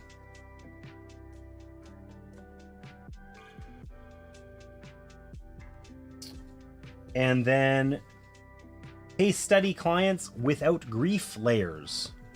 So his case study client, he gets points, 2 points per red tag up to a maximum of 12.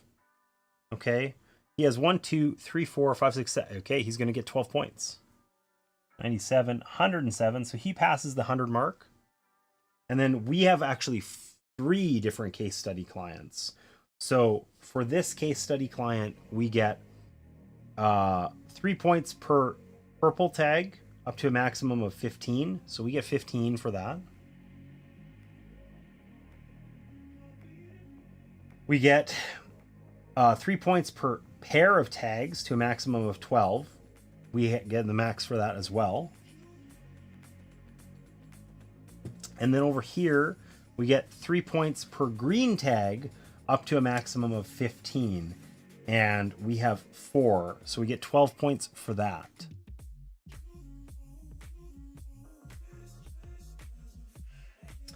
And then any remaining heart-shaped boxes are 2 points. So we get 2 extra points for our 1 heart-shaped box. And then coffee and bright ideas. So you convert coffee into bright ideas. We can always do that 3 to 1. So we essentially have 1 additional bright idea. And then each bright idea is worth 1 point. So we're going to earn 5 points for our bright ideas. And our friend over here, I mean, his whatever. Yeah. He would end up with 3 points. And I believe that that is our final scoring condition. That's it. Player with the most victory points wins the game. So we ended up with a cool 185 to the bot with 110. So that was a solid victory for us, for sure. Overall, really, really solid win there. That was fun. I like this game a lot. I like it a lot. I feel like I don't love the bot player. It's not that it's horrific or bad or hard to execute. Honestly, with heavier games, often the bot player, if there is one in a solo mode, it's one of two things typically. It's either like just egregious cheating where it's not even worth playing with it because it's like you might as well try and beat a high score in the back of the rule book because it just sort of does random things and it doesn't really matter what the game is, has anything, you know, it has no basis in what's actually happening in the game. That's, I don't love. And then often it kind of slides too far where it's like a ton of overhead to like maintain this bot and do its actions and whatever in like heavier games. And that's not the case here, right? But at the same time, oh, you know what? He would have scored for the one other guy as well, because it's uncovered. So he would have scored tags for that guy as well. So I shortchanged the bot by like 10 points or something. We'll give him 10. We still won by like 50, more than that. Anywho, the bot's easy to execute here. But like, because of the way that tiles are placed out on this board and that moves his inkpot, which determines what he does, there's just times where he never moves his inkpot. He executed this row, the one row on the board, 0 times this row. We never ended up putting the inkpot here. So he just didn't do this, which meant that he didn't have these things. And he couldn't use the dreams in order to heal his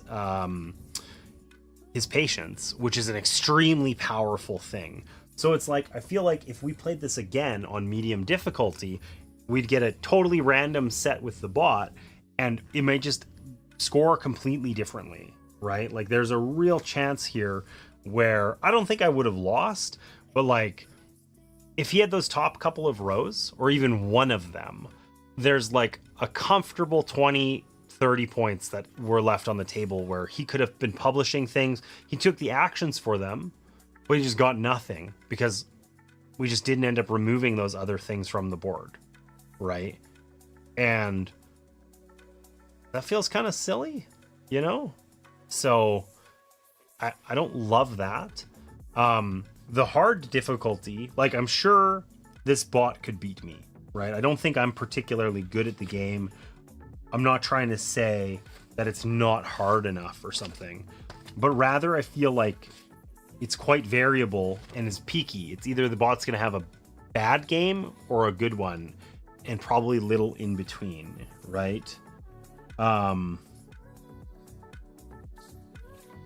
So yeah, if we played on hard mode,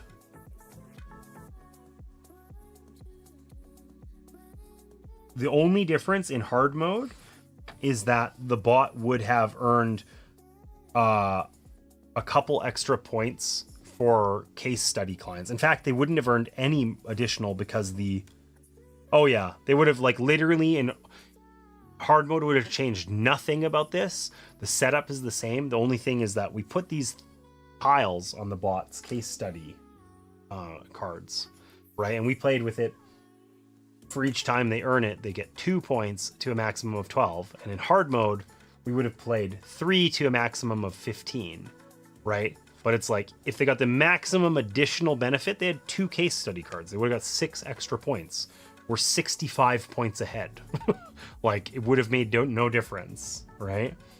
And then you can play with the like sort of, extra hard mode, which is that instead of the bot getting 1 point of therapy for every 4 coffee, it's 1 point for every 3.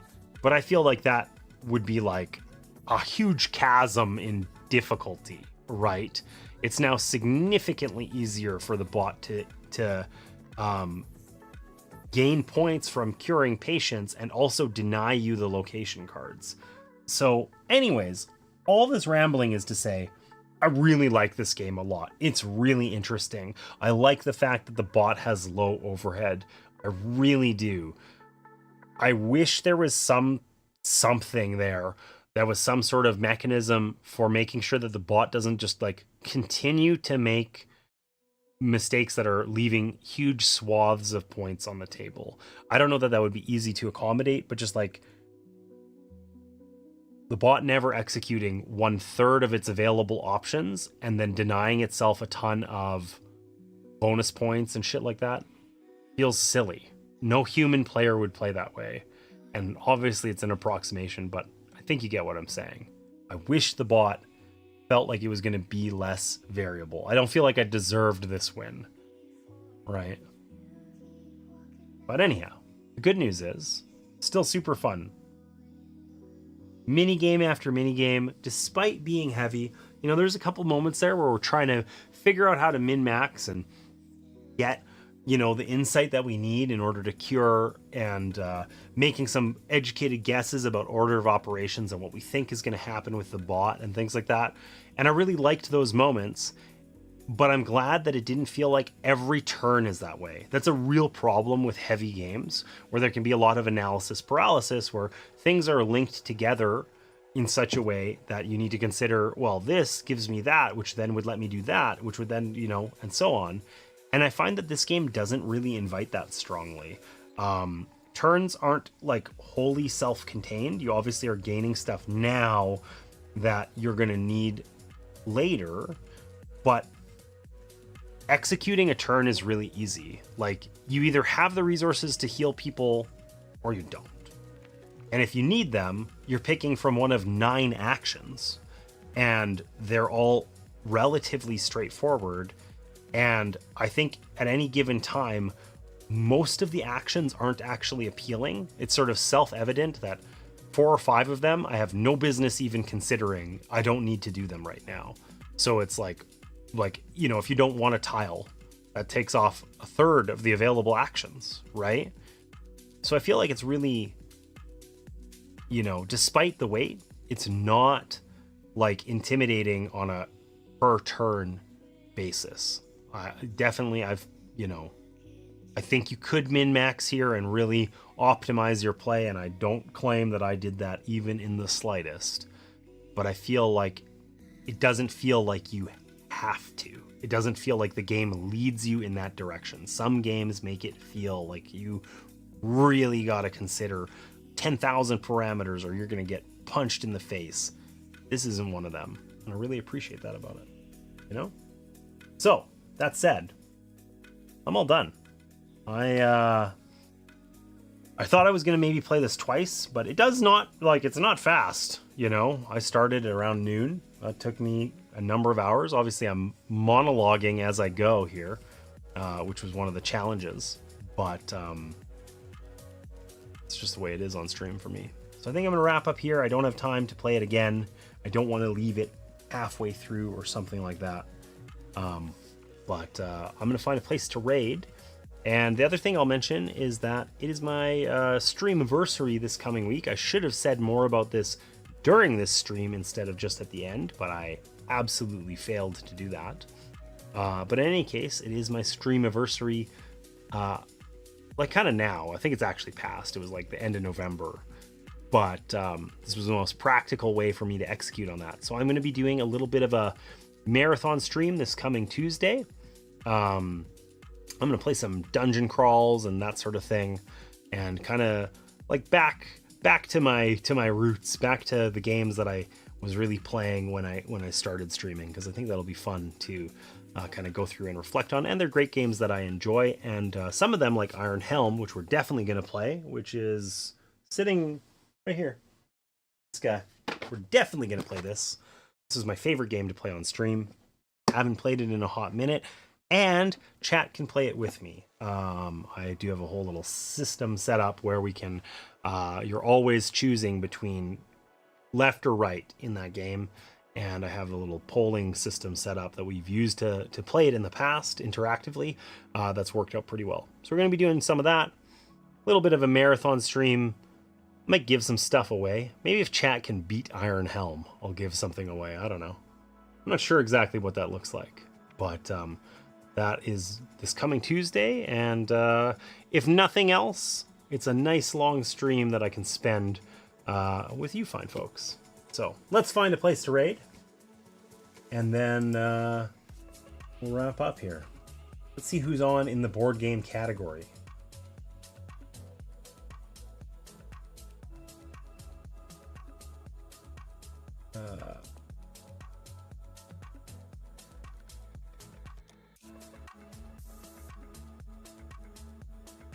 Heavy cardboard is on. Option. That's literally it. It's heavy cardboard or nothing. Okay, let's find something in a different category. Or shits. You know what? Actually, I should check here. I absolutely need to see. We got raided by some like some Star Trek streamers the other night. Sadly, they are not on. Damn, I'm gonna follow them. Meant to earlier and I failed to do so. But they were like super cool folks. Okay, so what else have we got? There's so little for board games on a Sunday, and it is just a total shame. Who's on that I am following? Ah, whoa! Metrolia is on with 26 viewers. Maybe she's popping off and is suddenly huge. So this is a puzzle streamer. We used to do puzzle streams more. Let's get back to our roots there too. Martina and I used to do puzzle streams, mostly Martina. That was fun for her before we had too many other commitments. But this is one of our friends that we have met through the puzzle community, Metrolia. So we haven't been there in a hot minute. Let's go check that out. I'm gonna start this raid up. And yeah, with that, I got nothing else to say. I'm glad you guys were here. I love Unconscious Mind. It was a great game. Bots so-so, but I had a great time anyway. And I'm really looking forward to this coming Tuesday, and I hope that you guys will join me on Tuesday for some dungeon crawls. And I don't know. I feel like I need to give something away. I feel strangely compelled to do that, but I don't know what that looks like yet. So I guess we'll find out together this coming Tuesday. And with that, we're going to raid into Metrolia, look at some fun puzzle action, and I hope that this coming week you guys find some time to work a little less and play a few more games. And I'll see you next time.